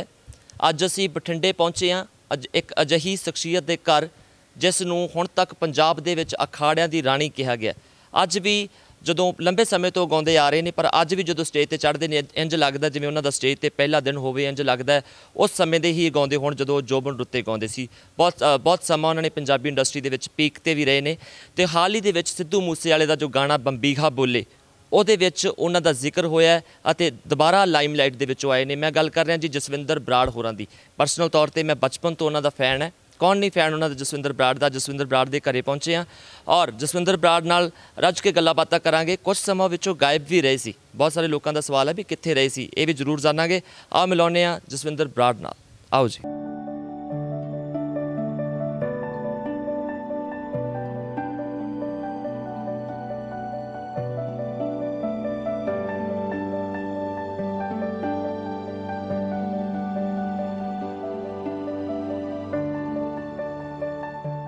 ਅੱਜ मैं बेहद खुश हाँ जी, क्योंकि अज मैं उस कलाकार के नाल तुहानूं रूबरू करावांगा। अज उस कलाकार के घर बठिंडे विखे मैं बैठा, जिसका मैं खुद भी बचपन तो फैन हुंदा सी, साडा परिवार फैन हुंदा सी। मेरी मुराद है जी, मैं ज़्यादा गल्लां नहीं करांगा क्योंकि बहुत लोग उतावले ने उन्होंने अजकल मिलने लई, क्योंकि कुछ दिनों तो कुछ ऐसा भी होया है जो तुहाडे नाल इंटरव्यू तो डिस्कस करांगे कि वो दोबारा लाइमलाइट दे विच आ गए ने। साडे नाल जी जसविंदर बराड़, उन्हां नाल गलबात करते हैं। ਕਿੱਦਾਂ ਰਹੀ ਉਹਨਾਂ ਦੀ ਲਾਈਫ ਵਿੱਚ? ਉਹ ਕੁਝ ਟਾਈਮ ਗਾਇਬ ਵੀ ਰਹੇ, ਅਖਾੜਿਆਂ ਦੀ ਰਾਣੀ ਦੇ ਨਾਮ ਨਾਲ ਜਾਣੇ ਜਾਂਦੇ ਨੇ, ਵੱਡੇ ਵੱਡੇ ਪੁਰਸਕਾਰ ਵੀ ਮਿਲੇ, ਤੇ ਹਾਲ ਹੀ ਦੇ ਵਿੱਚ ਵੀ ਜੋ ਉਹ ਲਾਈਮਲਾਈਟ ਦੇ ਵਿੱਚ ਆਏ ਨੇ ਉਸ ਨੂੰ ਵੀ ਇੱਕ ਵੱਡਾ ਪੁਰਸਕਾਰ ਦੱਸਦੇ ਨੇ। ਉਹਨਾਂ ਦਾ ਸਵਾਗਤ ਕਰਦੇ ਹਾਂ। ਬਹੁਤ ਬਹੁਤ ਸਵਾਗਤ ਹੈ ਮੈਮ ਤੁਹਾਡਾ। ਸਤਿ ਸ਼੍ਰੀ ਅਕਾਲ ਬਰਾੜ ਸਾਹਿਬ। ਤੇ ਮੈਂ ਸ਼ੁਕਰਗੁਜ਼ਾਰ ਹਾਂ ਜਿੰਦਾਬਾਦ ਚੈਨਲ ਦੀ, ਜਿਨ੍ਹਾਂ ਨੇ ਸਰੋਤਿਆਂ ਦੇ ਰੂਬਰੂ, ਦਰਸ਼ਕਾਂ ਦੇ ਰੂਬਰੂ ਕਰਕੇ ਮੈਨੂੰ ਬਹੁਤ ਸਾਰਾ ਪਿਆਰ ਤੇ ਸਤਿਕਾਰ ਬਖਸ਼ਿਆ। ਮੇਰੇ ਵੱਲੋਂ ਪਿਆਰ ਭਰੀ ਸਤਿ ਸ਼੍ਰੀ ਅਕਾਲ ਜੀ। ਮੈਮ ਇੱਕ ਆਰਟਿਸਟ ਹੈ ਤਾਂ ਜਿਹੜਾ ਉਹ ਸਾਰੇ ਆਰਟਿਸਟ ਨੂੰ ਇੱਕ ਪਿਛਲੇ ਦਿਨਾਂ ਦੇ ਵਿੱਚ ਕੁਝ ਐਸੀਆਂ ਘਟਨਾਵਾਂ ਵੀ ਵਾਪਰ ਗਈਆਂ ਕਿ ਲੋਕ ਇਹ ਕਹਿਣ ਲੱਗ ਗਏ ਵੀ ਜਿਹੜਾ ਲੋਕਡਾਊਨ ਹੋਇਆ ਨਾ ਮਿਊਜ਼ਿਕ ਇੰਡਸਟਰੀ ਲਈ ਬੜਾ ਖਤਰਨਾਕ ਹੋਇਆ, ਤੇ ਬਹੁਤ ਸਾਰੇ ਆਰਟਿਸਟ ਚਾਹੇ ਬਾਲੀਵੁੱਡ ਦੇ ਲਾ ਲਓ, ਜੋ ਰੀਸੈਂਟਲੀ ਇੱਕ ਮਤਲਬ ਘਟਨਾ ਵਾਪਰੀ ਹੈ, ਲੋਕ ਕਹਿੰਦੇ ਵੀ ਉਹ ਸਟ੍ਰੈਸ ਦੇ ਵਿੱਚ ਵੀ ਚਲੇ ਗਏ। ਤੁਹਾਡਾ ਲੋਕਡਾਊਨ ਕਿੱਦਾਂ ਰਿਹਾ? ਪਹਿਲੀ ਗੱਲ ਤਾਂ ਤੁਸੀਂ ਬਹੁਤ ਅੱਛੀ ਗੱਲ ਕੀਤੀ ਹੈ ਵੀ ਕੁਝ ਲੋਕ ਸਟ੍ਰੈਸ ਦੇ ਅੰਦਰ ਚਲੇ ਗਏ। ਹੋਇਆ ਸਟ੍ਰੈਸ ਕਦੇ ਜਦੋਂ ਕਿਸੇ ਦਾ ਕੰਮ ਰੁਕਦਾ ਨਾ ਜੀ, ਕਿ ਰੁਜ਼ਗਾਰ ਹਰ ਬੰਦੇ ਲਈ ਜ਼ਰੂਰੀ ਹੈ, ਆਪਦਾ ਪਰਿਵਾਰ ਪਾਲਣਾ। ਹਾਂ, ਕਿਸੇ ਦਾ ਰੁਜ਼ਗਾਰ ਕਿੱਦਾਂ ਦਾ, ਕਿਸੇ ਦਾ ਰੁਜ਼ਗਾਰ ਕਿੱਦਾਂ ਦਾ। ਇਸ ਲੋਕਡਾਊਨ ਦਾ, ਇਸ ਕਰੋਨਾ ਵਾਇਰਸ ਦਾ ਹਰ ਸ਼ਖਸੀਅਤ 'ਤੇ ਅਸਰ ਹੋਇਆ। ਉਹਨਾਂ ਲੋਕਾਂ ਨੂੰ ਜ਼ਿਆਦਾ ਅਸਰ ਹੋਇਆ ਜਿਨ੍ਹਾਂ ਨੇ ਮੰਨ ਲਓ ਰੇਹੜੀ ਲਾਉਣੀ ਆ ਰੂਟੀਨ 'ਚ। ਜਿਹੜੇ ਅਮੀਰ ਲੋਕ ਨੇ ਉਹਨਾਂ ਨੂੰ ਰੋਟੀ ਦੀ ਚਿੰਤਾ ਨਹੀਂ, ਸਿਰਫ ਬਿਜ਼ਨਸ ਦੀ ਚਿੰਤਾ ਹੈ। ਅਤੇ ਉਹਨਾਂ ਲੋਕਾਂ 'ਤੇ ਇਹ ਜ਼ਿਆਦਾ ਅਸਰ ਹੋਇਆ ਜਿਨ੍ਹਾਂ ਨੂੰ ਰੋਟੀ ਦੀ ਚਿੰਤਾ ਸੀ। ਮੰਨ ਲਓ ਸਾਡੇ ਵਰਗੇ ਕਲਾਕਾਰ ਸੀ, ਲਾਈਵ ਰੋਜ਼ ਲੋਕਾਂ 'ਚ ਜਾਂਦੇ ਸੀ, ਖਾੜੇ ਲਾਉਂਦੇ ਸੀ। ਜਿਹੜੇ ਸਾਡੇ ਨਾਲ ਵਰਕਰ ਕੰਮ ਕਰਦੇ ਨੇ, ਸਾਡੇ ਮਜੀਸ਼ੀਅਨ ਨੇ, ਸਾਊਂਡ ਹੈ, ਮੇਰਾ ਖਿਆਲ 100 ਬੰਦਾ ਸਾਡੇ ਨਾਲ ਇੱਕ ਕਲਾਕਾਰ ਨਾਲ ਜੁੜਿਆ ਹੁੰਦਾ, ਤੇ ਸਾਰਿਆਂ ਨੂੰ ਬਹੁਤ ਤਕੜਾ ਘਾਟਾ ਪਿਆ ਸੀ। ਤੇ ਇਹਦੇ ਨਾਲ ਫਿਰ ਹਰ ਬੰਦਾ ਸਟ੍ਰੈਸ 'ਚ ਜਾਂਦਾ ਜਦੋਂ ਕਿਸੇ ਦੀ ਰੁਜ਼ਗਾਰ ਰੁਕਦੀ ਹੈ। ਇਹ ਮੈਂ ਜਾਇਜ਼ ਮੰਨਦੀ ਹਾਂ। 2019 ਦੇ ਜੂਨ ਦੇ ਵਿੱਚ ਮੈਂ ਸੁਣਿਆ ਕਿ ਤੁਹਾਡੇ 2019 ਦੇ ਪੂਰੇ ਮਹੀਨੇ ਦੇ ਵਿੱਚ ਅਗਰ 30 ਦਿਨ ਹੁੰਦੇ ਨੇ ਤਾਂ ਤੁਸੀਂ 27-28 ਸ਼ੋਅ ਲਾਏ ਸੀ। ਤੇ ਇਸ ਤਰੀਕੇ ਨਾਲ ਹੀ ਮੈਨੂੰ ਲੱਗਦਾ ਵੀ ਇਸ ਸਾਲ ਦੇ ਵਿੱਚ ਵੀ ਤੁਹਾਡੇ ਸ਼ੋਅ ਬੁੱਕ ਹੋਣਗੇ। ਹਾਂਜੀ, ਕਿਤੇ ਨਾ ਕਿਤੇ ਘਾਟਾ ਤਾਂ ਮੰਨਦੇ ਹੋਗੇ ਨਾ? ਬਹੁਤ ਵੱਡਾ ਘਾਟਾ ਜੀ। ਜਦੋਂ ਲੋਕਡਾਊਨ ਲੱਗਿਆ ਮੈਂ 18 ਤਰੀਕ ਦਾ ਲਾਸਟ ਪ੍ਰੋਗਰਾਮ ਲਾ ਕੇ ਆਈ ਹਾਂ, ਤੇ 19-20 ਤੋਂ ਫਿਰ ਸਾਡੇ ਪ੍ਰੋਗਰਾਮ ਸੀ। ਮੇਰਾ ਖਿਆਲ 27 ਤਰੀਕ ਵਿੱਚੋਂ ਵਿਹਲੀ ਸੀਗੀ, ਤੇ ਉਸ ਤੋਂ ਬਾਅਦ 3-4 ਦਿਨ ਮੈਂ ਬੜੀ ਸਟ੍ਰੈਸ 'ਚ ਰਹੀ। ਉਦੋਂ ਐਂ ਨਹੀਂ ਪਤਾ ਸੀ ਵੀ ਇਹ ਮਹਾਮਾਰੀ ਨੇ ਇੰਨਾ ਲੰਬਾ ਫੈਲਣਾ। ਉਦੋਂ ਇਹ ਸੀਗਾ ਵੀ ਚਲੋ 10 ਦਿਨ 15 ਦਿਨਾਂ ਬਾਅਦ ਹੈ ਜਿਹੜਾ ਇਹ ਨਿਬੜ ਜਾਣਾ ਕੰਮ। 5-6 ਦਿਨ ਮੈਂ ਬਹੁਤ ਸਟ੍ਰੈਸ 'ਚ ਰਹੀ। ਉਸ ਤੋਂ ਬਾਅਦ ਚਲੋ ਜੀ ਆਪਦੀ ਜ਼ਿੰਦਗੀ ਨੂੰ ਲੀਹ 'ਤੇ ਲਿਆਉਣ ਲਈ ਘਰ ਦੇ ਕੰਮ ਸ਼ੁਰੂ ਕਰ ਲਏ, ਬੇਟੀ ਨੂੰ ਟਾਈਮ ਜ਼ਿਆਦਾ ਦੇਣਾ ਸ਼ੁਰੂ ਕਰਤਾ। ਜਿਹੜੇ ਗਾਣੇ ਪੁਰਾਣੇ ਪਏ ਸੀ ਉਹਨਾਂ ਨੂੰ ਦੁਬਾਰਾ ਫਰੋਲ ਕੇ ਇੱਕ ਬੰਦਾ ਸਕੀਮ ਨਹੀਂ ਬਣਾਉਂਦਾ ਹੈ ਨਾ ਜੀ ਆਉਣ ਵਾਲੀ ਲਾਈਫ ਲਈ, ਵੀ ਚਲੋ ਜੀ ਘਰੇ ਬਹਿ ਕੇ ਇਹਨਾਂ ਗਾਣਿਆਂ ਨੂੰ ਲਾਈਵ ਦੇਵਾਂਗੇ। ਤੇ ਕੁਛ ਜਿਹੜੇ ਖਾਣੇ ਮੈਨੂੰ ਨਹੀਂ ਬਣਾਉਣੇ ਆਉਂਦੇ ਸੀਗੇ YouTube ਤੇ ਦੇਖ ਕੇ ਉਹਨਾਂ ਖਾਣਿਆਂ ਨੂੰ ਬਣਾਇਆ। ਇੱਕ ਦੋ ਵਾਰੀ ਖਰਾਬ ਵੀ ਹੋਏ, ਪਰ ਬਾਅਦ 'ਚ ਮੈਂ ਬੈਟਰ ਬਣਾਉਣਾ ਸਿੱਖ ਗਈ ਜੀ। ਬਰਾੜ ਤੁਹਾਡਾ ਜਸਵਿੰਦਰ ਬਰਾੜ ਗੋਤ ਹੈ ਜੀ, ਖੁਦ ਬਰਾੜ ਹੋਣ ਦੇ ਨਾਮ ਤੇ ਪੁੱਛਾਂਗਾ। ਤੁਸੀਂ ਬਰਾੜ ਸਹੁਰੇ ਪਿੰਡ ਆ ਕੇ ਹੋਏ ਜਾਂ ਪਿੱਛੋਂ ਤੁਹਾਡਾ ਪੇਕੇ ਪਿੰਡ ਬਰਾੜ? ਪਿੱਛੋਂ ਮੇਰੇ ਜਿਹੜਾ ਸਹੁਰਾ ਪਰਿਵਾਰ ਹੈ ਉਹ ਸਿੱਧੂ ਹੈ ਜੀ। ਤੇ ਉਹ ਵੈਸੇ ਲੋਕ ਜਦੋਂ ਕੁੜੀਆਂ ਵਿਆਹੀਆਂ ਜਾਂਦੀਆਂ ਨੇ ਤਾਂ ਫਿਰ ਉਹਨਾਂ ਨੂੰ ਬਹੁਤ ਸਹੁਰੇ ਪਰਿਵਾਰ ਨਾਲ ਲਾਉਣਾ ਪੈਂਦਾ ਹੈ। ਤੁਹਾਡੀ ਸਪੋਰਟ ਹੀ ਇੰਨੀ ਜ਼ਿਆਦਾ ਸੀ ਕਿ ਪਹਿਲਾਂ ਜਸਵਿੰਦਰ ਬਰਾੜ ਦੇ ਨਾਮ ਤੇ ਮਸ਼ਹੂਰ ਹੋ ਗਈ ਸੀ? ਹਾਂ, ਪਹਿਲਾਂ ਪਪੂਲਰ ਹੋ ਗਈ ਸੀ। ਤੇ ਇਹ ਮੈਂ ਆਪਦੇ ਸਹੁਰਿਆਂ ਦਾ ਜਾਂ ਮੇਰੇ ਹਸਬੈਂਡ ਦਾ ਇੱਕ ਕੰਪਰੋਮਾਈਜ਼ ਵੀ ਸਮਝਦੇ ਵੀ ਉਹਨਾਂ ਨੇ ਜਿੱਦ ਨਹੀਂ ਕੀਤੀ ਜੀ ਰਹਿਣਾ। ਤਾਂ ਮੈਂ ਮੰਨਦੀ ਹਾਂ ਵੀ ਸਰਨੇਮ ਨਾਲ ਕੀ ਹੋਊਗਾ ਜੀ। ਕਹਿੰਦੇ ਬੰਦੇ ਦੀ ਸ਼ਖਸੀਅਤ ਤਾਂ ਉਹ ਹੀ ਰਹਿੰਦੀ ਹੈ ਨਾ। ਬਿਲਕੁਲ। ਕਿਉਂਕਿ ਮੇਰਾ ਪੂਰਾ ਪੇਪਰ ਵਰਕ ਸੀ ਜਿਹੜਾ ਉਹ ਜਸਵਿੰਦਰ ਬਰਾੜ ਦੇ ਨਾਲ ਸੀ। ਤੇ ਅਗਰ ਮੈਂ ਪਿੱਛੇ ਸਿੱਧੂ ਲਾਉਂਦੀ ਸੀ ਤਾਂ ਪੂਰਾ ਮੈਨੂੰ ਮਾਹੌਲ ਹੈ ਜਿਹੜਾ ਉਹ ਚੇਂਜ ਕਰਨਾ ਪੈਣਾ ਸੀ ਹੈ ਨਾ ਜੀ। ਕਿੱਥੇ ਜਸਵਿੰਦਰ ਬਰਾੜ ਹੁਣ ਅਨਾਉਂਸ ਹੋ ਜਾਂਦਾ, ਲੋਕਾਂ ਨੂੰ ਪਤਾ ਲੱਗ ਜਾਂਦਾ ਜੀ ਰਾਂਝਾ ਜੋਗੀ ਹੋ ਗਿਆ, ਸੁੱਚਾ ਸੂਰਮਾ, ਜੱਟ ਨੂੰ ਰੜਕ ਵਾਲੀ ਜਸਵਿੰਦਰ ਬਰਾੜ। ਅਗਰ ਮੈਂ ਜਸਵਿੰਦਰ ਸਿੱਧੂ ਲਿਖਣਾ ਸ਼ੁਰੂ ਕਰ ਦਿੰਦੀ ਫਿਰ ਲੋਕਾਂ ਨੂੰ ਕਨਫਿਊਜ਼ਨ ਹੋਣਾ ਸੀ ਵੀ ਇਹ ਜਸਵਿੰਦਰ ਸਿੱਧੂ ਕਿਹੜੀ ਆ ਗਈ। ਇਸੇ ਕਰਕੇ ਅਸੀਂ ਦੋਨਾਂ ਫੈਮਲੀਆਂ ਨੇ ਕੰਪਰੋਮਾਈਜ਼ ਨਾਲ ਨਾਂ ਹੈ ਜਿਹੜਾ ਉਹ ਹੀ ਰਹਿੰਦਾ। ਮੈਂ ਸੁਣਨ 'ਚ ਆਇਆ ਕਿ ਵੈਸੇ ਜੋ ਅੱਜ ਕੱਲ੍ਹ ਵੀ ਬਹੁਤ ਸਾਰੀਆਂ ਕੁੜੀਆਂ ਨੇ ਜਿਹੜੀਆਂ ਪੰਜਾਬੀ ਮਿਊਜ਼ਿਕ ਇੰਡਸਟਰੀ 'ਚ ਚੰਗੀਆਂ ਧੂੰਮਾਂ ਪਾ ਰਹੀਆਂ ਨੇ, ਪਹਿਲਾਂ ਤੁਹਾਡੇ ਸਮੇਂ ਦੇ ਵਿੱਚ ਵੀ ਬਹੁਤ ਹੁੰਦੀਆਂ ਸੀ, ਪਰ ਤੁਹਾਡੀ ਮੈਨੇਜਮੈਂਟ ਅੱਜ ਤੱਕ ਤੁਹਾਡੇ ਪਰਿਵਾਰ ਨੇ ਕੀਤੀ ਹੈ। ਮਤਲਬ ਜਦੋਂ ਦੇ ਤੁਸੀਂ ਵਿਆਹ ਕਰਵਾਇਆ ਉਸ ਤੋਂ ਬਾਅਦ ਤੁਹਾਡੇ ਹਸਬੈਂਡ ਨੇ ਤੁਹਾਡਾ ਸਾਥ ਦਿੱਤਾ ਹੈ। ਇਸ ਚੀਜ਼ ਦਾ ਕਿੰਨਾ ਕੁ ਫਾਇਦਾ ਮੰਨਦੇ ਹੋ? ਬਹੁਤ ਜ਼ਿਆਦਾ ਫਾਇਦਾ ਮੰਨਦੇ। ਕਈ ਵਾਰੀ ਇੱਦਾਂ ਹੁੰਦਾ ਵੀ ਬਹੁਤ ਸਾਰੇ ਪਰਿਵਾਰ ਸਾਥ ਜ਼ਰੂਰ ਦੇ ਦਿੰਦੇ ਆ ਪਰ ਇੰਨਾ ਸਾਥ ਨਹੀਂ ਦਿੰਦੇ ਜਿੰਨਾ ਤੁਹਾਡਾ ਸਾਥ ਦਿੱਤਾ ਮੈਂ ਸੁਣਿਆ। ਬਹੁਤ ਸਹੀ ਸੁਣਿਆ ਤੁਸੀਂ। ਪਹਿਲਾਂ ਤਾਂ ਮੇਰੇ ਪੇਕੇ ਪਰਿਵਾਰ ਨੇ, ਮੰਨ ਲਓ ਮੈਂ ਕਮਾਈ ਕਰਨ ਜਾਂਦੀ ਸੀ ਹੈ ਨਾ, ਮੈਂ ਪ੍ਰੋਗਰਾਮ 'ਤੇ ਚਲੀ ਗਈ ਜੀ। ਮੇਰੇ ਕੋਲ ਇੱਕੋ ਹੀ ਜ਼ਰੀਆ ਹੁੰਦਾ ਸੀ ਵੀ ਮੈਂ ਪੈਸੇ ਕਮਾ ਕੇ ਲਿਆਉਣੇ ਆ। ਉਹਨਾਂ ਪੈਸਿਆਂ ਨੂੰ ਕਿੱਥੇ ਲਾਉਣਾ ਹੈ, ਕੀ ਬਣਾਉਣਾ ਹੈ, ਕੀ ਕਰਨਾ ਹੈ, ਇਹ ਮੇਰੀ ਮਾਂ ਦੇ ਹੱਥ 'ਚ ਹੁੰਦਾ ਸੀ ਤੇ ਮੇਰੇ ਬ੍ਰਦਰ ਦੇ ਹੱਥ 'ਚ ਹੁੰਦਾ ਸੀ। ਤੇ ਮੇਰੇ ਖਿਆਲ ਇੱਕ ਪੈਸਾ ਵੀ ਸਾਡਾ ਵਿਅਰਥ ਨਹੀਂ ਗਿਆ। ਤੁਸੀਂ ਯਕੀਨ ਕਰਿਓ ਜਿਹੜੇ ਮੇਰੇ ਸਟੇਜਾਂ ਦੇ ਕੱਪੜੇ ਹੁੰਦੇ ਸੀ ਉਹ ਮੇਰੀ ਮਾਂ ਲੈ ਕੇ ਆਉਂਦੀ ਸੀ। ਮੈਂ ਬਸ ਕਿਉਂਕਿ ਮੇਰੇ ਕੋਲ ਟਾਈਮ ਹੀ ਨਹੀਂ ਹੁੰਦਾ ਸੀ, ਮੈਂ ਬਸ ਜਲਦੀ ਨਹੀਂ ਕਹਿ ਦੇਣਾ ਵੀ ਤੁਸੀਂ ਸੂਟ ਲਿਆਓ ਪਰ ਲਿਆਓ ਸਸਤਾ। ਮੇਰੀ ਸ਼ੁਰੂ ਤੋਂ ਇਹ ਇੱਕ ਆਦਤ ਰਹੀ ਹੈ ਵੀ ਮੈਂ ਕਹਿੰਦੀ ਹੁੰਦੀ ਹਾਂ ਵੀ ਬੰਦਾ ਬ੍ਰਾਂਡਾਂ ਮਗਰ ਨਾ ਭੱਜੇ, ਬ੍ਰਾਂਡ ਬੰਦੇ ਦੇ ਮਗਰ ਭੱਜਾ। ਕੁਛ ਉਹ ਤਾਂ ਜੋਗੇ ਐਸਾ ਸੀ ਜੀ, ਉਦੋਂ ਕਲਾਕਾਰ ਦੀ ਗਾਇਕੀ ਸੁਣਦੇ ਹੁੰਦੇ ਸੀ। ਤੁਸੀਂ ਯਕੀਨ ਕਰੋ ਉਹ 250 ਦਾ ਸੂਟ ਹੁੰਦਾ ਸੀ ਲੇਜ਼ੀ ਬੀਜ਼ੀ ਦੇ, ਪੁਰਾਣੇ ਮੇਰੇ ਵੀਡੀਓ ਦੇਖਿਓ, yellow parrot navy blue silk ਦਾ ਵੀ ਰੋਲ ਵਾਵਾ ਰਵਾਜ ਆਇਆ ਸੀ। ਉਹ ਤਾਂ ਬਹੁਤ ਘੱਟ ਪਾਇਆ, ਬਹੁਤ ਘੱਟ। ਮੈਂ ਲੇਜ਼ੀ ਬੀਜ਼ੀ ਜ਼ਿਆਦਾ ਸਿਲਕ ਤਾਂ ਮੈਂ ਉਦੋਂ ਸਵਾਈ ਸੀ ਰਾਜਾ ਜੋਗੀ ਹੋ ਗਏ ਹਨਾ, ਉਦੋਂ ਐਂ ਜੇ ਲੱਗਣ ਲੱਗਿਆ ਵੀ ਨਹੀਂ ਹੁਣ ਸਾਰੀ ਫੈਮਿਲੀ ਲੜਨ ਲੱਗ ਗਈ ਸੀ, ਭੈਣ ਭਰਾਵਾਂ ਨੂੰ ਵੀ ਚਾਅ ਸੀਗਾ ਹਨਾ ਵੀ ਸਾਡੀ ਬੱਚੀ ਕੁਛ ਹੋਰ ਹੰਡਾਵੇ। ਤੇ ਮੇਰੀ ਸਿਸਟਰ ਤੇ ਮੇਰੇ ਮਦਰ ਹੀ ਲੈ ਕੇ ਆਉਂਦੇ ਹੁੰਦੇ ਸੀ। ਤੇ ਟੇਲਰ ਸਾਡੇ ਅੱਜ ਵੀ ਉਹੀ ਟੇਲਰ ਨੇ ਬਲਦੇਵ ਸਿੰਘ, ਉਹ ਘਰੇ ਆਉਂਦੇ ਸੀਗੇ ਤੇ ਸਿੰਪਲ ਹੁੰਦੇ ਸੀ ਇੱਥੋਂ ਤੱਕ ਬਾਹਾਂ ਵਾਲੇ। ਮੈਂ ਇੱਕੋ ਹੀ ਮੇਰਾ ਖਿਆਲ ਸੇਮ ਹੀ ਜਿਹੜਾ ਟ੍ਰੈਂਡ ਰੱਖਿਆ। ਰਾਂਝਾ ਜੋਗੀ ਦਾ ਤੁਸੀਂ ਵੀ 2-3 ਵਾਰੀ ਨਾਮ ਲੈਤਾ। ਮੈਂ ਦੱਸਣਾ ਚਾਹੁੰਦਾ ਤੁਹਾਨੂੰ, ਜਦੋਂ ਅਸੀਂ ਬਚਪਨ ਦੇ ਵਿੱਚ ਹੁੰਦੇ ਸੀ ਤੇ ਮੈਂ ਤੇ ਮੇਰਾ ਇੱਕ ਭਰਾ ਸੀ, ਅਸੀਂ ਸਾਨੂੰ ਦੋਨਾਂ ਨੂੰ ਕਈ ਵਾਰੀ ਸਟੇਜ ਤੇ ਚੜਾ ਦਿੰਦੇ ਤਾਂ ਅਸੀਂ ਇਹੀ ਗਾਣਾ ਗਾਉਂਦੇ ਸੀ, ਮੈਂ ਲੁੱਟੀ ਗਈ ਨਨਾਨੇ ਨੀ ਮੇਰਾ ਰਾਂਝਾ ਜੋਗੀ ਹੋ ਗਿਆ। ਨਹੀਂ ਫਿਰ ਅੱਜ ਮੈਂ ਸੁਣਨਾ ਚਾਹੁੰਦੀ ਹਾਂ ਤੁਹਾਡੇ ਤੋਂ। ਜਦੋਂ ਤੁਹਾਡਾ ਉਹ ਗੀਤ ਆਇਆ ਸੀਗਾ ਤੇ ਤੁਹਾਡੇ ਨਾਲ ਇੱਕ ਜੋੜੀਦਾਰ ਸੀ, ਇੱਕ ਲੜਕੀ, ਤੇ ਤੁਸੀਂ ਦੋਨੋਂ ਨੇ ਬੜਾ ਕਮਾਲ ਨਾਲ ਉਹ ਨਿਭਾਇਆ ਸਟੇਜਾਂ ਤੇ ਵੀ ਜਾਂ ਵੈਸੇ ਵੀ। ਤਾਂ ਪਰ ਮਤਲਬ ਅੱਜ ਵੀ ਲੋਕ ਖੀਰ ਨੂੰ ਗਾ ਦਿੰਦੇ ਨੇ, ਅੱਜ ਵੀ ਲੋਕ ਮਿਰਜ਼ੇ ਨੂੰ ਗਾ ਦਿੰਦੇ, ਪਰ ਜਿਹੜਾ ਤੁਸੀਂ ਮਿਰਜ਼ਾ ਜਿਵੇਂ ਗੀਤ ਜਿਹੜਾ ਆਪਣੇ ਸਿੱਧੂ ਮੂਸੇਵਾਲੇ ਦਾ ਗੀਤ ਜਿਹੜਾ ਹਜੇ ਆਪਾਂ ਅਗਲੇ ਸਵਾਲ ਦੇ ਵਿੱਚ ਜ਼ਿਕਰ ਕਰਾਂਗੇ, ਉਹਦੇ ਵਿੱਚ ਵੀ ਮਿਰਜ਼ੇ ਦੀ ਗੱਲ ਹੋਈ ਹੈ। ਤੁਸੀਂ ਮਿਰਜ਼ਾ ਹੁਣ ਲੋਕਾਂ ਨੇ ਬੜਾ ਪਪੂਲਰ ਕਰਤਾ ਤੁਹਾਡਾ ਪਿਛਲੇ 2-3 ਦਿਨਾਂ ਤੋਂ। ਤੁਸੀਂ ਪੜ੍ਹਦੇ ਜ਼ਿਆਦਾ ਸੀ, ਜਦੋਂ ਇੱਕ ਗਾਇਕ ਹੁੰਦਾ ਜਦੋਂ ਅਖਾੜਾ ਲਾਉਂਦਾ ਉਹਦੇ ਗਾਣੇ ਤਾਂ ਲੋਕਾਂ ਨੇ ਸੁਣੇ ਹੁੰਦੇ ਨੇ, ਪਰ ਉੱਥੇ ਅਖਾੜੇ ਦੇ ਵਿੱਚ ਕੀ ਵਾਪਰ ਰਿਹਾ, ਕਿਸੇ ਨੇ ਕੀ ਮੂਵਮੈਂਟ ਕੀਤੀ ਹੈ, ਉਸ ਦੇ ਆਧਾਰ 'ਤੇ ਰੈਲੇਵੈਂਟ ਗੱਲ ਕਹਿਣਾ, ਉਸੇ ਢੁਕਵੀਂ ਗੱਲ ਕਹਿਣਾ ਤੇ ਇੰਨੀ ਕਮਾਲ ਦੀ ਸ਼ਾਇਰੀ ਦੇ ਵਿੱਚ ਕਹਿਣਾ, ਉਹ ਕਿੱਥੋਂ ਆਉਂਦੀ ਸੀ ਤੇ ਉਹ ਜ਼ਰੂਰਤ ਕਿੱਥੋਂ ਆਉਂਦੀ ਸੀ ਗਾਇਕੀ ਦੀ? ਮੈਂ ਹਮੇਸ਼ਾ ਕਹਿੰਦੀ ਹੁੰਦੀ ਹਾਂ ਵੀ ਲੱਲੂ ਕਰੇ ਕਵਾਲੀਆਂ ਰੱਬ ਸਿੱਧੀਆਂ ਪਾਵੇ। ਰੱਬ ਨੂੰ ਪਤਾ ਸੀ ਵੀ ਇਹਨੂੰ ਵਿਚਾਰੀ ਨੂੰ ਗਾਉਣਾ ਗੁਣਾ ਤਾਂ ਆਉਣਾ ਨਹੀਂ, ਗਾਉਣਾ ਤਾਂ ਨਹੀਂ ਸਿੱਧਾ ਹੀ ਆ। ਤੇ ਮਹਾਰਾਜ ਨੇ ਮੇਰੇ 'ਚ ਇੱਕ ਬੋਲਣ ਦੀ ਕਲਾ ਹੈ ਜਿਹੜੀ ਉਹ ਪਰਤੀ। ਕਹਿੰਦੇ ਜੇ ਪਰਮਾਤਮਾ ਇੱਕ ਕਮੀ ਦਿੰਦਾ ਨਾ ਤੇ ਆਪਾਂ ਇਨਸਾਨ ਹੈ ਉਹ ਨੋਟ ਨਹੀਂ ਕਰਦਾ। ਜਦੋਂ ਇਨਸਾਨ ਨੋਟ ਕਰਨ ਲੱਗ ਜਾਊਗਾ ਨਾ, ਜੇ ਪਰਮਾਤਮਾ ਕਿਸੇ ਸ਼ਖਸੀਅਤ 'ਚ ਇੱਕ ਕਮੀ ਦਿੰਦਾ ਤੇ ਉਹਦੇ 'ਚ ਪਤਾ ਨਹੀਂ ਕਿੰਨੇ ਕੁ ਗੁਣ ਹੋਰ ਉਹਦੀ ਜ਼ਿੰਦਗੀ ਬਸਰ ਕਰਨ ਵਾਸਤੇ ਭੇਜਦਾ। ਤੇ ਪਰਮਾਤਮਾ ਨੇ ਮੈਨੂੰ ਇਹ ਹੁਨਰ ਦਿੱਤਾ ਸੀ ਗੱਲ ਕਰਨ ਦਾ। ਮੈਂ ਕੁਝ ਸੋਚਦੀ ਨਹੀਂ ਹੁੰਦੀ ਸੀ ਸਟੇਜ 'ਤੇ ਵੀ ਹਾਂਜੀ ਕੋਈ ਉੱਠਿਆ ਕਿਸੇ ਨੇ ਗੱਲ ਕੀਤੀ, ਟਾਈਮ ਟੂ ਟਾਈਮ ਹੀ ਮੈਨੂੰ ਗੱਲ ਆਉੜਦੀ ਸੀ। ਮਤਲਬ ਤਿਆਰੀ ਨਹੀਂ ਹੁੰਦੀ ਸੀ ਨਹੀਂ ਕੋਈ, ਆਪਾਂ ਨੂੰ ਕੀ ਪਤਾ ਹੁਣ ਇੰਨੇ ਇਕੱਠ 'ਚ ਮੈਂ ਕੀ ਤਿਆਰੀ ਕੀ ਹੋ ਜਾਣਾ ਹੈ ਨਾ। ਬਾਕੀ ਰਾਂਝਾ ਜੋਗੀ ਹੋ ਗਿਆ ਦੀ ਗੱਲ ਤੁਸੀਂ ਮੇਰੇ ਸਾਥੀ ਕਲਾਕਾਰਾਂ ਦੀ ਕੀਤੀ। ਹਰਮਨਦੀਪ ਜੀ ਬਹੁਤ ਪਿਆਰੀ, ਬਹੁਤ ਬਹੁਤ ਅੱਛੀ ਸਿੰਗਰ, ਅੱਜ ਕੱਲ੍ਹ ਉਹ ਟੋਰਾਂਟੋ ਦੇ ਅੰਦਰ ਨੇ, ਕੈਨੇਡਾ 'ਚ ਨੇ, ਆਪਦੀ ਬਹੁਤ ਵਧੀਆ ਲਾਈਫ ਗੁਜ਼ਾਰ ਰਹੇ ਨੇ। ਉਹਨਾਂ ਨੇ ਮੇਰੇ ਨਾਲ ਵੌਇਸ ਕੀਤੀ ਸੀ, ਬਸ ਸਟੇਜ ਇੱਕ ਹੀ ਲਾਈ ਹੈ। ਤੇ ਬੀਬਾ ਸੰਦੀਪ ਸਿੱਧੂ ਹੁੰਦੇ ਸੀ ਜੀ, ਉਹ ਗੁਜ਼ਰ ਗਏ।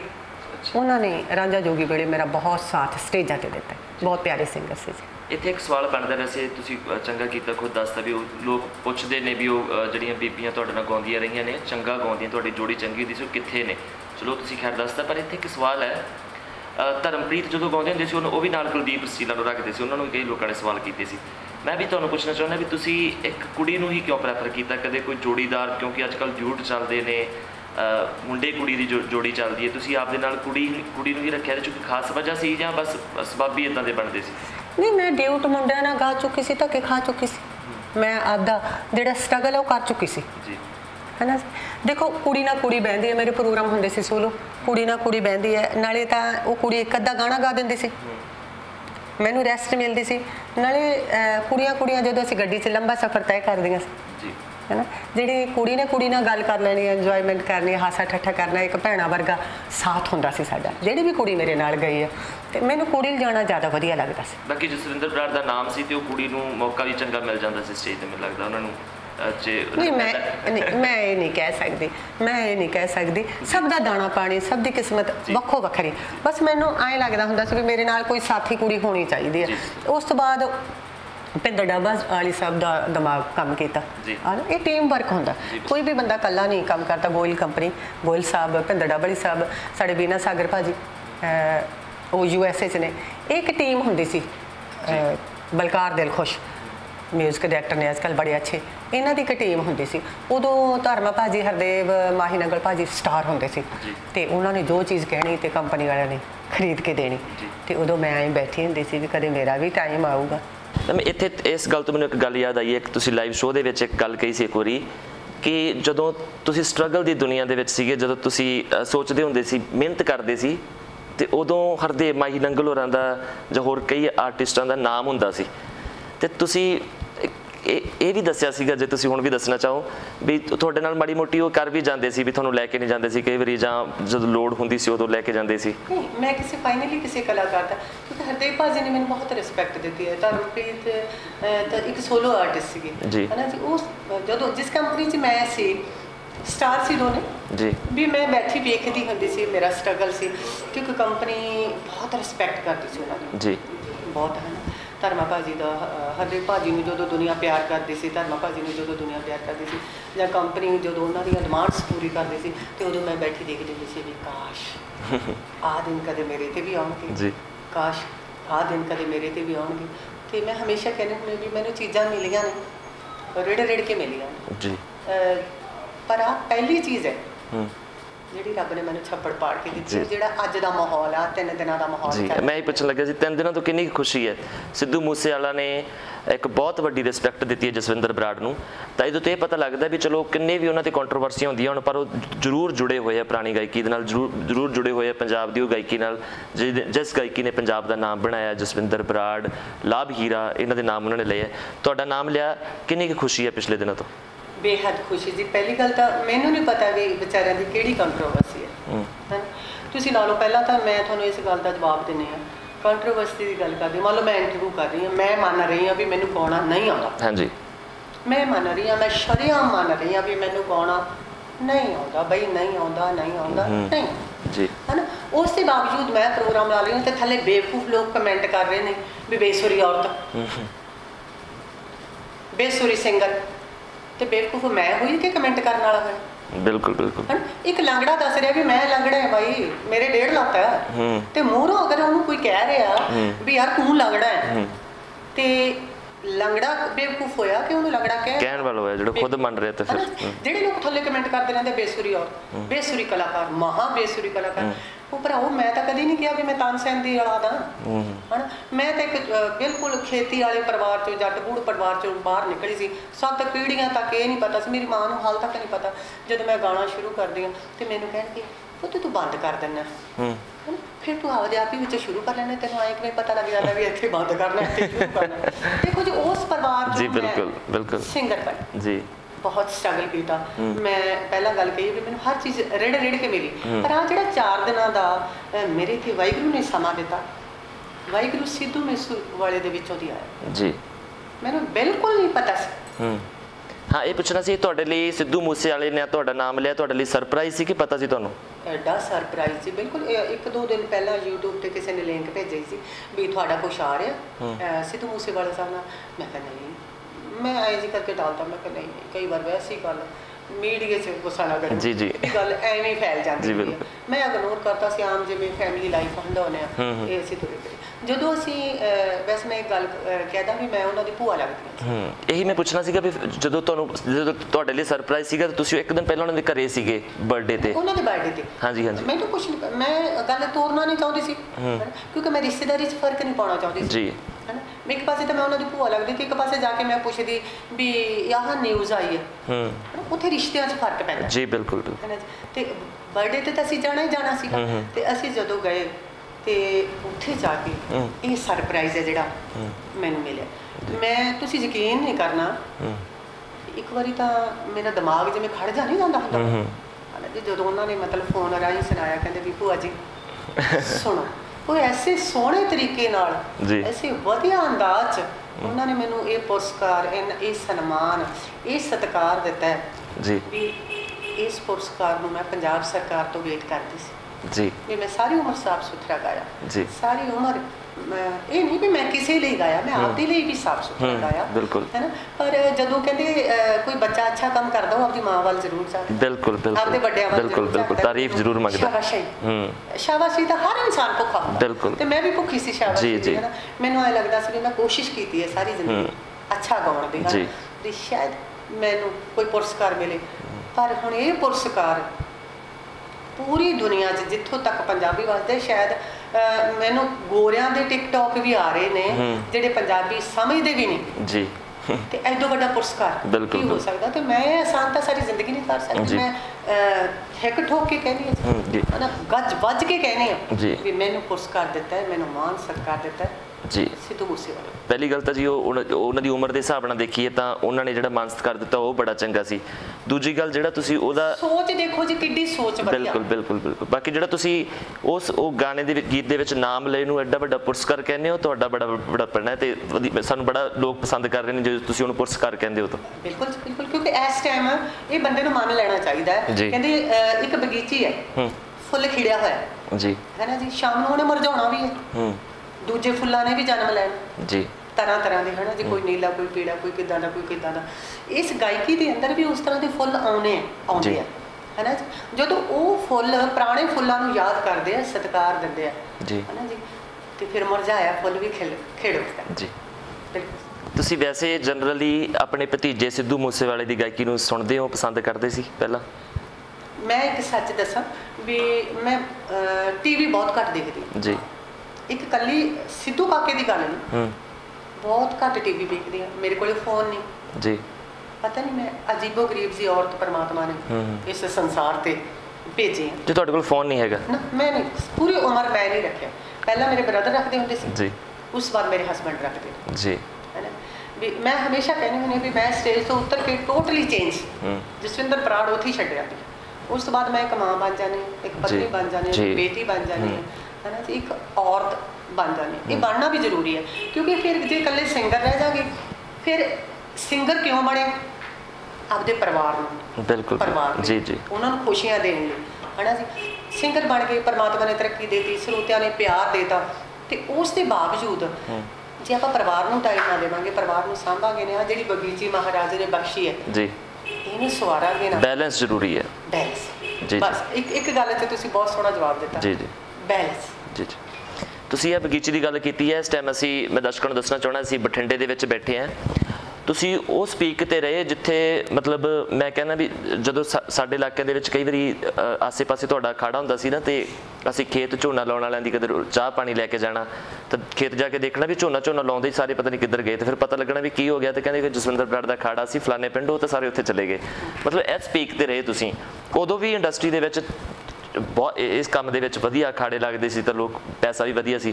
ਤੁਹਾਡੇ ਵਾਸਤੇ ਮੁਹਾਲੀ ਸੈੱਟ ਹੋਣਾ, ਚੰਡੀਗੜ੍ਹ ਜਾ ਕੇ ਸੈੱਟ ਹੋਣਾ ਕੋਈ ਵੱਡੀ ਗੱਲ ਵੀ ਨਹੀਂ ਸੀ, ਤੇ ਬਹੁਤ ਸਾਰੇ ਲੋਕ ਤੁਹਾਨੂੰ ਕਹਿੰਦੇ ਵੀ ਹੋਣਗੇ, ਪਰ ਜੜ੍ਹਾਂ ਦੇ ਵਿੱਚ ਜੁੜੇ ਰਹਿਣਾ, ਆਹੀ ਘਰ ਮੈਨੂੰ ਪਤਾ ਸੁਣਨ 'ਚ ਆਇਆ ਵੀ ਇਹੀ ਘਰ ਜਦੋਂ ਤੋਂ ਤੁਸੀਂ ਬਣੇ ਹੋ, ਜਦੋਂ ਤੁਸੀਂ ਵਿਆਹੇ ਹੋ, ਪਹਿਲਾਂ ਤੋਂ ਲੈ ਕੇ ਐਸੇ ਘਰ ਦੇ ਵਿੱਚ ਰਹੇ ਹੋ, ਹੁਣ ਵੀ ਇਸੇ ਘਰ ਦੇ ਵਿੱਚ ਹੋ, ਹੁਣ ਵੀ ਤੁਸੀਂ ਦੁਬਾਰਾ ਪੀਕਦੇ ਹੋ।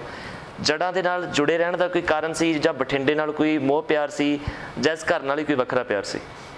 ਮੈਨੂੰ ਬੜੇ ਲੋਕਾਂ ਨੇ ਕਿਹਾ ਜਦੋਂ ਮੈਂ ਪੀਕ ਤੇ ਸੀ ਵੀ ਜੀ ਤੁਹਾਨੂੰ ਚੰਡੀਗੜ੍ਹ ਸ਼ਿਫਟ ਹੋਣਾ ਚਲੇ ਜਾਣਾ ਚਾਹੀਦਾ, ਜਾਂ ਆਹ ਏਰੀਆ ਪਰਸਰਾਮ ਨਗਰ ਛੱਡ ਕੇ ਤੁਹਾਨੂੰ ਮਾਡਲ ਟਾਊਨ ਚਲੇ ਜਾਣਾ ਚਾਹੀਦਾ, ਫੇਸ 3 'ਚ ਚਲੇ ਜਾਣਾ ਚਾਹੀਦਾ, ਜੋ ਬਠਿੰਡੇ ਦੇ ਮਤਲਬ VIP ਅੱਛੇ ਏਰੀਏ ਨੇ। ਮੈਂ ਮੰਨਦੀ ਹਾਂ ਠੀਕ ਹੈ, ਗਰੀਬ ਮਾਂ ਨੇ ਭੁੱਖੋਂ ਜਨਮ ਦਿੱਤਾ, ਉਹਨੇ ਆਪਦੇ ਬੱਚੇ ਨੂੰ ਜੱਜ ਬਣਾਤਾ, ਉਹ ਜੱਜ ਆਪਦੀ ਮਾਂ ਨੂੰ ਛੱਡ ਦਿੱਤਾ। ਨਹੀਂ, ਬਿਲਕੁਲ ਤੁਸੀਂ ਮਾਂ ਮੰਨਦੇ ਇਸ ਚੀਜ਼ ਨੂੰ? ਮੈਂ ਇਸ ਘਰ ਨੂੰ ਆਪਦੀ ਮਾਂ ਮੰਨਦੀ ਜੀ ਜੀ। ਸਾਰੇ ਨਹੀਂ ਨਾ ਮੰਨਦੇ, ਮੈਂ ਤਾਂ ਪੁੱਛ ਰਿਹਾ ਕਿਉਂਕਿ ਹਰ ਇੱਕ ਨਹੀਂ ਮੰਨਦਾ, ਹਰ ਇੱਕ ਪਹਿਲਾਂ ਕਹਿੰਦਾ ਬਾਅਦ 'ਚ ਭੁੱਲ ਜਾਂਦਾ। ਮੈਂ ਬੱਬੂ ਮਾਨ ਸਾਹਿਬ ਨੂੰ ਮਿਲੀ ਨਹੀਂ, ਪਰ ਮੈਂ ਸੁਣਿਆ ਵੀ ਉਹ ਵੀ ਆਪਦੀ ਉਸੇ ਜਗ੍ਹਾ ਤੇ ਰਹਿੰਦੇ ਆ। ਮੈਨੂੰ ਇਹ ਨਹੀਂ ਪਤਾ ਵੀ ਇਹ ਸੱਚ ਹੈ ਕਿ ਗਲਤ ਹੈ। ਹੁਣ ਜਿਵੇਂ ਸਿੱਧੂ ਮੂਸੇਵਾਲਾ ਨੂੰ ਮੈਂ ਹੁਣ ਦੇਖਦੀ ਹਾਂ, ਸਾਡੇ ਬੱਚੇ ਬੜੇ ਕੱਟੜ ਫੈਨ ਨੇ ਜੀ ਜੀ, ਹੈ ਨਾ ਜੀ। ਉਹ ਮੈਂ ਕਹਿੰਦੀ ਇੱਕ ਦਿਨ ਐਸਾ ਆਊਗਾ ਵੀ ਬਾਲੀਵੁੱਡ ਇੰਡਸਟਰੀ ਨੂੰ ਕਹਿਣਗੇ ਵੀ ਭਾਈ ਮੂਸੇ ਮੈਂ ਇਸ ਚੀਜ਼ ਨੂੰ ਤਰੱਕੀ ਮੰਨਦੀ। ਮੈਂ ਪਰਸਰਾਮ ਨਗਰ ਨੂੰ ਕਦੇ ਨਹੀਂ ਛੱਡਿਆ ਤੇ ਨਾ ਹੀ ਛੱਡਣਾ। ਤੁਸੀਂ ਇਹ ਗੱਲ ਨੂੰ ਚੰਗਾ ਮੰਨਦੇ ਹੋ ਕਿ ਉਹ ਮੂਸੇ ਵਾਲਾ, ਸਿੱਧੂ ਮੂਸੇ ਵਾਲਾ ਮੂਸੇ ਪਿੰਡ ਦੇ ਵਿੱਚੋਂ ਬੈਠ ਕੇ ਮੰਜੇ ਤੇ ਬੈਠ ਕੇ ਧੱਕ ਪਾ ਰਿਹਾ? ਕੀ ਬਾਤ, ਟੈਲੈਂਟ ਕਦੇ ਨਹੀਂ ਲੁਕਿਆ ਰਹਿੰਦਾ ਹੈ ਨਾ ਜੀ। ਜ਼ਰੂਰੀ ਨਹੀਂ ਵੀ ਜੇ ਆਪਣੇ 'ਚ ਟੈਲੈਂਟ ਆ ਗਿਆ, ਹਾਂ ਆਪਾਂ ਕੰਮ ਕਰਨ ਕਿਤੇ ਜਾ ਸਕਦੇ ਹਾਂ। ਮੰਨ ਲਓ ਆਪਣਾ ਬੰਬੇ ਹੈ, ਫੋਰਨ ਕੰਟਰੀ 'ਚ ਹੈ, ਚੰਡੀਗੜ੍ਹ ਹੈ, ਦਿੱਲੀ ਹੈ, ਕੰਮ ਕਰਨ ਅਸੀਂ ਵੀ ਜਾਂਦੇ ਹਾਂ, ਕੰਮ ਕਰਨ ਜਾਓ। ਪਰ ਮੇਰੀ ਸੋਚ ਹੈ, ਮੈਂ ਸਾਰਿਆਂ ਤੇ ਆਪਦੀ ਸੋਚ ਨੂੰ ਭਾਰੂ ਨਹੀਂ ਕਰਦੀ ਵੀ ਆਪਦੀਆਂ ਜੜ੍ਹਾਂ ਨਾਲ ਜੁੜੇ ਰਹਿਣਾ ਚਾਹੀਦਾ। ਜਿਹੜੀ ਜਗ੍ਹਾ ਤੁਹਾਨੂੰ ਤਰੱਕੀ ਦਿੰਦੀ ਹੈ, ਬਾਅਦ 'ਚ ਜਦੋਂ ਆਪਾਂ ਤਰੱਕੀ ਕਰ ਗਏ ਉਹ ਜਗ੍ਹਾ ਫਿਰ ਬਾਅਦ 'ਚ ਕਿਵੇਂ ਬੁਰੀ ਹੋ ਸਕਦੀ? ਨਹੀਂ ਹੋ ਸਕਦੀ, ਬਿਲਕੁਲ ਹੋ ਸਕਦਾ ਉਹ ਜਗ੍ਹਾ ਆਪਾਂ ਨੂੰ ਸ਼ਰਾਪ ਦੇ ਦੇ, ਕਿੱਧਰ ਫੇੜੇ ਮੂੰਹ ਤੇਰੇ। ਬਿਲਕੁਲ ਮੈਂ ਤੈਨੂੰ ਇੰਨੀ ਤਰੱਕੀ ਦਿੱਤੀ ਤੇ ਤੂੰ ਮੈਨੂੰ ਛੱਡ ਗਿਆ। ਹੋ ਚਾਹੇ ਨਾ ਵੀ ਦਿੰਦੀ ਹੋਏ ਸ਼ਰਾਬ, ਪਰ ਤੁਹਾਡੀ ਗੱਲ ਬਿਲਕੁਲ ਇਹ ਇੱਕ ਬੜੀ ਅੱਛੀ ਗੱਲ ਹੈ ਵੀ ਉਸ ਜਗ੍ਹਾ ਜਿਹੜੀ ਸਾਨੂੰ ਬਣਾਇਆ ਇਸ ਇਲਾਕੇ 'ਚ ਕੱਢਿਆ ਜੀ, ਹੈਨਾ। ਇਸ ਗੁਆਂਢ ਨੇ, ਇਸ ਆਲੇ ਦੁਆਲੇ ਨੇ ਮੇਰਾ ਬੜਾ ਸਾਥ ਦਿੱਤਾ, ਤੇ ਚੰਗੇ ਟਾਈਮ ਕਿਉਂ ਨਹੀਂ ਫਿਰ ਉਹਨਾਂ ਦਾ ਸਾਥ? ਚੰਗੇ ਟਾਈਮ 'ਚ ਫਿਰ ਮੈਂ ਇਹਨਾਂ ਨੂੰ ਕਿਉਂ ਛੱਡਾਂ? ਜੀ ਬਿਲਕੁਲ। ਅੱਜ ਕੱਲ੍ਹ ਇੱਕ ਜਸਵਿੰਦਰ ਜੀ ਬੜੀ ਵੱਡੀ ਗੱਲ ਚੱਲਦੀ ਹੈ ਇੰਡਸਟਰੀ ਦੇ ਵਿੱਚ, ਲੋਕ ਨਾ ਕਲਾਕਾਰਾਂ ਦੇ ਫੈਨਸ ਨੇ ਜਿਹੜੇ ਉਹ ਇਹ ਲੜਦੇ ਨੇ ਵੀ ਫਲਾਨਾ ਚੰਗਾ ਹੈ, ਕੋਈ ਕਹਿੰਦਾ ਫਲਾਨਾ ਚੰਗਾ ਹੈ। ਇਹ ਚੀਜ਼ ਨੂੰ ਵੈਸੇ ਬਹੁਤ ਹੀ ਚੰਗਾ ਸੁਨੇਹਾ ਨਹੀਂ ਹੈਗਾ ਇੰਡਸਟਰੀ ਦੇ ਲਈ, ਪਰ ਮੈਂ ਇੱਕ ਚੀਜ਼ ਤੁਹਾਡੇ ਟਾਈਮ ਦੀ ਪੁੱਛਣੀ ਚਾਹੁੰਦਾ, ਜਦੋਂ ਤੁਹਾਡਾ ਟਾਈਮ ਸੀ, ਅਖਾੜੇ ਲੱਗਦੇ ਸੀ, ਉਹਨਾਂ ਟਾਈਮਾਂ ਦੇ ਵਿੱਚ ਪਰਮਿੰਦਰ ਸੰਧੂ, ਸਤਵਿੰਦਰ ਬਿੱਟੀ, ਅੰਮ੍ਰਿਤਾ ਵਿਰਕ ਤੇ ਤੁਸੀਂ ਬੜੇ ਮਤਲਬ ਲਾਈਮਲਾਈਟ ਸੀਗੇ, ਬੜੇ ਤੁਸੀਂ ਮਸ਼ਹੂਰ ਹੁੰਦੇ ਸੀ। ਕਦੇ ਤੁਹਾਡੇ ਪਿੱਛੇ ਵੀ ਆਏ ਤੁਸੀਂ, ਕਦੇ ਖਬਰ ਸੁਣੀ ਹੋਵੇ, ਕਦੇ ਅਖਾੜਿਆਂ ਪਿੱਛੇ ਚੱਲਿਆ ਹੋਵੇ ਲੋਕਾਂ ਦੇ ਵਿੱਚ ਵੀ ਫਲਾਨੇ ਦਾ ਅਖਾੜਾ ਜ਼ਿਆਦਾ ਵਧੀਆ, ਜਾਂ ਤੁਹਾਡੀ ਆਪਸ 'ਚ ਕਦੇ ਤਲਖੀ ਹੋਈ ਹੋਵੇ, ਜਾਂ ਸਟੇਜ ਦੇ ਉੱਤੇ ਕੁਛ ਇੱਦਾਂ ਦਾ ਹੋਇਆ ਹੋਵੇ?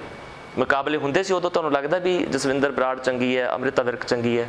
ਨਹੀਂ, ਤੁਸੀਂ ਯਕੀਨ ਕਰਿਓ, ਮੈਂ ਪਰਮਿੰਦਰ ਸੰਧੂ ਭੈਣ ਜੀ ਨੂੰ ਕੈਨੇਡਾ 'ਚ ਦੇਖਿਆ ਫਸਟ ਵਾਰ ਜੀ। ਮੇਰੇ ਦਿਲ 'ਚ ਤਮੰਨਾ ਹੁੰਦੀ ਸੀ ਕਈ ਵਾਰ ਪਰਮਿੰਦਰ ਸੰਧੂ ਭੈਣ ਜੀ ਤੋਂ, ਉਹ ਸਟਾਰ ਹੁੰਦੇ ਸੀ ਤੇ ਮੈਂ ਕਿਸੇ ਨਾਲ ਸਾਈਡ ਤੇ ਗਈ ਹੁੰਦੀ ਸੀ ਜੀ, ਹਨਾ, ਤੇ ਮੈਂ ਲੋਕ ਕੇ ਕਹੀ ਜਾਣਾ ਪਰਮਿੰਦਰ ਸੰਧੂ ਜਿੱਥੋਂ ਦੀ ਟੱਪਣਗੇ ਮੈਂ ਵੇਖਣਾ ਜੀ, ਮੈਂ ਵੇਖਣਾ। ਤੇ ਅੰਮ੍ਰਿਤਾ ਵਿਰਕ ਮੇਰੇ ਤੋਂ ਪਹਿਲਾਂ ਸਟਾਰ ਬਣੇ, ਤੇ ਮੇਰੇ ਦਿਲ 'ਚ ਇੱਕ ਵਾਰੀ ਸਾਡਾ ਗਿੱਦੜਵੇ ਪ੍ਰੋਗਰਾਮ ਪ੍ਰਕਾਸ਼ ਸਿੰਘ ਬਾਦਲ ਸਾਹਿਬ ਦੀ ਰੈਲੀ ਸੀ, ਬਹੁਤ ਤਕੜੀ, ਪੂਰਾ ਸਟੇਡੀਅਮ। ਹਾਂ, ਮੈਂ ਸੁਣਿਆ 25 ਮਿੰਟਾਂ ਨੇ ਤੁਹਾਡੇ 25 ਸਾਲ ਬਣਾਏ, ਮੈਂ ਸਵਾਲ ਵੀ ਕਰਨ ਲੱਗਿਆ ਸੀ। ਤੇ ਉੱਥੇ ਨਾ ਮਤਲਬ ਅੰਮ੍ਰਿਤਾ ਵਿਰਕ ਜੀ ਮੇਨ ਵਾਕਈ ਹੁੰਦਾ ਜੀ, ਜਿਹੜਾ ਕਲਾਕਾਰ ਸਟਾਰ ਹੁੰਦਾ ਉਹਨੂੰ ਕਮੇਟੀ ਮੈਂਬਰ ਬੁੱਕ ਕਰਦੇ ਨੇ ਵੀ ਇਕੱਠ ਉਹਨਾਂ ਦੇ ਨਾਂ ਤੇ। ਤੇ ਮੈਂ ਅੰਦਰੋਂ ਭੱਜੀ, ਹਾਲਾਂਕਿ ਉਹਨਾਂ ਤੋਂ ਬਾਅਦ ਮੇਰੀ ਟਰਨ ਸੀ, ਮੈਨੂੰ ਇਹ ਸੀ ਵੀ ਮੈਂ ਅੰਮ੍ਰਿਤਾ ਵਿਰਕ ਨੂੰ ਇੱਕ ਵਾਰੀ ਦੇਖਣਾ ਵੇਖਣਾ। ਚਲੋ ਉਹਨਾਂ ਨੂੰ ਪਾਰੀ ਸੀ, ਉਹ ਜਲਦੀ ਜਲਦੀ ਵਿਚਾਰੇ ਚਲੇ ਗਏ। ਹਰ ਕਲਾਕਾਰ ਨੂੰ ਹੁੰਦਾ, ਕਿਉਂਕਿ ਉਹਨਾਂ ਟਾਈਮਾਂ 'ਚ ਉਹਨਾਂ ਦੇ ਵੀ ਬਹੁਤ ਪ੍ਰੋਗਰਾਮ ਸੀ ਵੀ ਉਹ ਰੈਸਟ ਕਰਨ। ਤੇ ਮੈਨੂੰ ਨਹੀਂ ਹੋ ਸਕਦਾ ਉਦੋਂ ਮੀਡੀਆ ਨਾ ਹੋਵੇ, ਕਿਉਂਕਿ ਹੋ ਸਕਦਾ ਹੁੰਦੀ ਹੋਵੇ ਜੈਲਸ, ਪਰ ਵੀ ਮੈਂ ਆਪਦੀ ਲਾਈਫ 'ਚ ਕੋਈ ਮੁੰਡਾ ਨਹੀਂ ਵੇਖਿਆ। ਅਸੀਂ ਗੋਇਲ ਕੰਪਨੀ 'ਚ ਦੇਖ ਲਓ, ਧਰਮਾ ਭਾਜੀ, ਹਰਦੇਵ ਮਾਹੀ, ਨੰਗਲ ਭਾਜੀ, ਹੋਰ ਬੜੇ ਕਲਾਕਾਰ ਸੀ ਜਿਹੜੇ ਇਕੱਠੇ ਬਹਿੰਦੇ ਸੀ, ਹਰਮਨਦੀਪ ਲਾ ਲਓ, ਮੈਂ ਲਾ ਲਓ, ਹੋਰ ਬੜੇ ਕਲਾਕਾਰ ਸੀ ਜਿਨ੍ਹਾਂ ਨੂੰ ਗੋਇਲ ਕੰਪਨੀ ਰਿਕਾਰਡ ਕਰਦੀ ਸੀ। ਪਰ ਸਾਡੇ 'ਚ ਕਦੀ ਲੜਾਈ ਨਹੀਂ ਹੋਈ ਸੀ। ਅਸੀਂ ਕੀ ਕਰਦੇ ਸੀ, ਉੱਥੇ ਇੱਕ ਕੋਠੀ ਲੈ ਰੱਖੀ ਸੀ, ਮੇਰੇ ਮਾਮਾ ਨੇ ਜਾਂ ਮੇਰੇ ਬ੍ਰਦਰ ਨੇ ਨਾਲ ਜਾਣਾ, ਉੱਥੇ ਅਸੀਂ ਰਲ ਕੇ ਖਾਣਾ ਖਾਣਾ ਜੀ। ਮੈਨੂੰ ਨਹੀਂ ਲੱਗਦਾ ਵੀ ਹੁਣ ਕਲਾਕਾਰਾਂ 'ਚ ਲੜਾਈ, ਤੁਸੀਂ ਤੋਂ ਪਹਿਲੀ ਵਾਰ ਸੁਣਿਆ ਮੈਂ ਵੀ ਕੰਟਰੋਵਰਸੀ ਹੁੰਦੀ ਆ, ਉਹਨਾਂ ਦੇ ਫੈਨਸ ਨੂੰ ਪਿਆਰ ਵਧਾਉਣਾ ਚਾਹੀਦਾ ਉਹਨਾਂ ਨੂੰ। ਕਈ ਵਾਰ ਕਲਾਕਾਰ ਨੂੰ ਪਤਾ ਹੀ ਨਹੀਂ ਹੁੰਦਾ ਵੀ ਮੇਰੇ ਪਿੱਛੇ ਕੀ ਕਲਾਕਾਰ ਨੂੰ ਪਤਾ ਲੱਗਦਾ ਹੈ ਵੀ ਮੇਰੇ ਬਾਰੇ ਜਾਂ ਕਿਸੇ ਬਾਰੇ ਕੋਈ ਬੋਲ ਰਿਹਾ, ਮੈਨੂੰ ਲੱਗਦਾ ਕਲਾਕਾਰ ਨੂੰ ਰੋਕ ਦੇਣਾ ਚਾਹੀਦਾ ਵੀ ਨਹੀਂ ਭਾਈ, ਕਲਾਕਾਰ ਪਿਆਰ ਵੰਡਾਉਣ ਵਾਸਤੇ ਹੁੰਦਾ, ਕਲਾਕਾਰ ਨਫ਼ਰਤ ਖੰਡਾਉਣ ਵਾਸਤੇ। ਬਿਲਕੁਲ, ਬਹੁਤ ਚੰਗੀ ਗੱਲ ਕਹੀ ਤੁਸੀਂ। ਪਰ ਫੈਨਸ ਨੂੰ ਵੀ ਇਹ ਗੱਲ ਨਹੀਂ ਕਰਨੀ ਚਾਹੀਦੀ। ਹੋ ਸਕਦਾ ਉਹ ਆਪਸ ਵਿੱਚ ਬੜੇ ਵਧੀਆ ਦੋਸਤ ਹੋਣ ਤੇ ਆਪਾਂ ਗਲਤ ਕਮੈਂਟ ਕਰਕੇ ਉਹਨਾਂ 'ਚ ਇੱਕ ਦਰਾੜ ਪੈਦਾ ਕਰਦੀ ਹੈ। ਬਿਲਕੁਲ, ਤੇ ਇਹੀ ਮਤਲਬ ਚੀਜ਼ ਤੁਸੀਂ ਜੋ ਕਲੀਅਰ ਕੀਤੀ ਹੈ ਵੀ ਤੁਸੀਂ ਇਕੱਠੇ ਵੀ ਖਾਂਦੇ ਪੀਂਦੇ ਰਹੇ ਹੋ। ਤੇ ਵੈਸੇ ਦੇਖਣ ਨੂੰ ਗੱਲ ਕਰੀਏ ਤਾਂ ਮੁਕਾਬਲਾ ਤਾਂ ਤੁਹਾਡਾ ਵੀ ਅੱਜ ਵਰਗਾ ਹੀ ਸੀ, ਅੱਜ ਤੋਂ ਵੀ ਸਖਤ ਹੁੰਦਾ ਸੀ ਸਗੋਂ ਪਹਿਲਾਂ। ਅੱਜ ਤਾਂ ਚਲੋ ਅਸੀਂ ਮੁਕਾਬਲਾ ਨਹੀਂ ਮੰਨਦੀ, ਮੈਂ ਕਦੇ ਮੁਕਾਬਲਾ ਨਹੀਂ ਮੰਨਿਆ, ਹੋਣਾ ਨਹੀਂ ਚਾਹੀਦਾ ਕੰਮ 'ਚ, ਕਦੇ ਵੀ ਮੁਕਾਬਲਾ ਨਹੀਂ ਹੋਣਾ ਚਾਹੀਦਾ। ਜੇ ਮੈਂ ਘਰੋਂ ਜਾਂਦੀ ਹਾਂ ਤੇ ਮੈਂ ਆਪਦੇ ਬੱਚਿਆਂ ਲਈ ਜਾਂਦੀ ਹਾਂ ਜੀ, ਜੇ ਕਿ ਫਰੰਟ ਵਾਲਾ ਜਾਂਦਾ ਉਹ ਆਪਦੇ ਬੱਚਿਆਂ ਲਈ ਜਾਂਦਾ।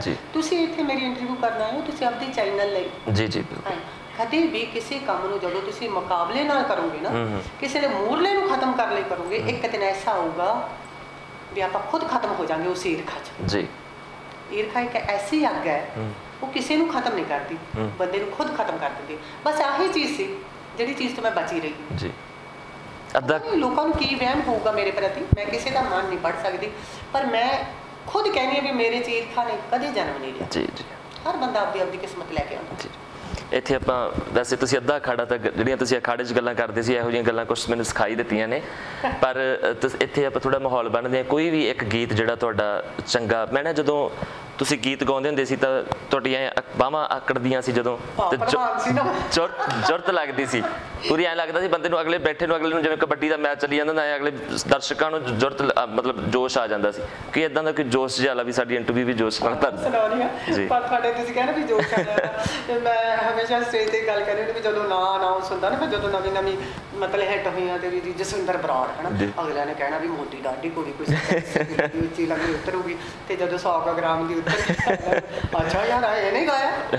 ਤੇ ਹਾਲੇ ਵੀ ਇੱਕ ਮਿੰਟ ਮੈਨੂੰ ਜਦੋਂ ਮੈਂ ਸਟੇਜ ਤੇ ਉਤਰਦੀ ਤੇ ਮੈਨੂੰ ਮਿਲਦੇ ਵੀ ਆਵਾਜ਼ ਕਿੱਥੋਂ ਕੱਢਦੀ, ਤੇ ਮੇਰਾ ਇੱਕੋ ਹੀ ਜਵਾਬ ਹੁੰਦਾ ਕਿ ਸਾਰੀ ਰਜ਼ਾ ਅਕਾਲ ਪੁਰਖ ਦੀ। ਬਿਲਕੁਲ ਜੀ। ਕਹਿੰਦੇ ਜ਼ਰੂਰੀ ਨਹੀਂ ਹਾਥੀ ਜੰਗ ਜਿੱਤਦੇ, ਕਹਿੰਦਾ ਛੋਟੀ ਜਿਹੀ ਕੀੜੀ ਹਾਥੀ ਨੂੰ ਹਰਾ ਦਿੰਦੀ। ਬਿਲਕੁਲ ਬਿਲਕੁਲ ਜੀ। ਹਾਥੀ ਨੂੰ ਹਮੇਸ਼ਾ ਇਹ ਗੱਲ ਯਾਦ ਰੱਖਣੀ ਚਾਹੀਦੀ, ਜ਼ਰੂਰੀ ਨਹੀਂ ਵੀ ਸਮੇਂ ਨੂੰ ਖੂਬਸੂਰਤ ਚਿਹਰੇ ਹਰਾਉਂਦੇ ਨੇ।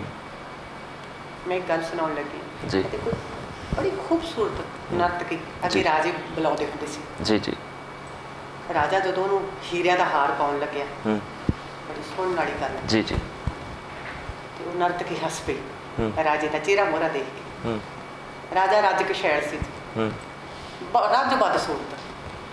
ਕਹਿੰਦੀ ਰਾਜਾ ਜੀ ਜਦੋਂ ਰੱਬ ਮੈਨੂੰ ਬਣਾ ਰਿਹਾ ਸੀ ਤੁਹਾਡੇ ਵਾਰੀ ਕਿੱਥੇ ਸੀ?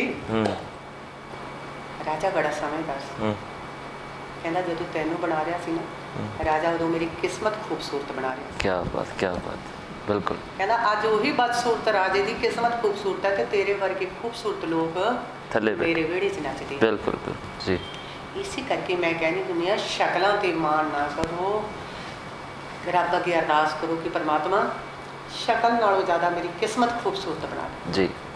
ਕਿਸਮਤ ਮੂਹਰੇ ਫਿਰ ਪਰਮਾਤਮਾ ਵੀ ਕਦੇ ਨਾ ਕਦੇ ਆ ਕੇ ਤੁਹਾਡੀ ਮਿਹਨਤ ਮੂਹਰੇ ਜੀ। ਹਮੇਸ਼ਾ ਮੈਂ ਕਹਿੰਦੀ ਹੁੰਦੀ ਕਦੇ ਵੀ ਨੈਣ ਨਕਸ਼ ਨੂੰ ਸਵਾਰੋ, ਹੀ ਬੁੱਤ ਗੁਲਦਸਤਾ ਪਰਮਾਤਮਾ ਨੇ ਦਿੱਤਾ, ਇਹਨੂੰ ਸੋਹਣਾ ਬਣਾਓ ਜੀ, ਪਰ ਇਹ ਤੇ ਇੰਨਾ ਜ਼ੋਰ ਨਾ ਦਿਓ ਆਪਦੀ ਕਿਸਮਤ ਨੂੰ, ਆਪਦੀ ਮਿਹਨਤ ਨੂੰ ਖੂਬਸੂਰਤ ਜੀ। ਬਿਲਕੁਲ। ਤੇ ਵਾਹਿਗੁਰੂ ਅੱਗੇ ਅਰਦਾਸ ਕਰੋ ਵੀ ਸੱਚੇ ਪਾਤਸ਼ਾਹ ਮੇਰੀ ਕਿਸਮਤ ਖੂਬਸੂਰਤ ਬਣਾ ਜੀ। ਜੀ ਬਿਲਕੁਲ। ਬਸ ਬਹੁਤ ਜਿਹੜੀ ਤੁਸੀਂ ਜੋਸ਼ ਵਾਲੀ ਗੱਲ ਕੀਤੀ ਜੀ ਜੀ। ਮੇਰਾ ਨਿੱਕਾ ਬਰਾੜ ਸੋਹਣਾ ਵੀਰਾ, ਮੈਂ ਸੁਣਾਉਣੀ ਹੈ, ਮੈਨੂੰ ਟੱਪੇ ਬੜੇ ਪਸੰਦ ਨੇ ਆਪਦੀ ਜ਼ਿੰਦਗੀ 'ਚ, ਪਾਕਿਸਤਾਨ ਦੇ ਵੀ ਮੈਂ ਸੁਣਦੀ ਰਹਿੰਦੀ ਜੀ ਜੀ, ਗਾਉਂਗੀ ਤਾਂ ਐਸਾ ਵੈਸੇ।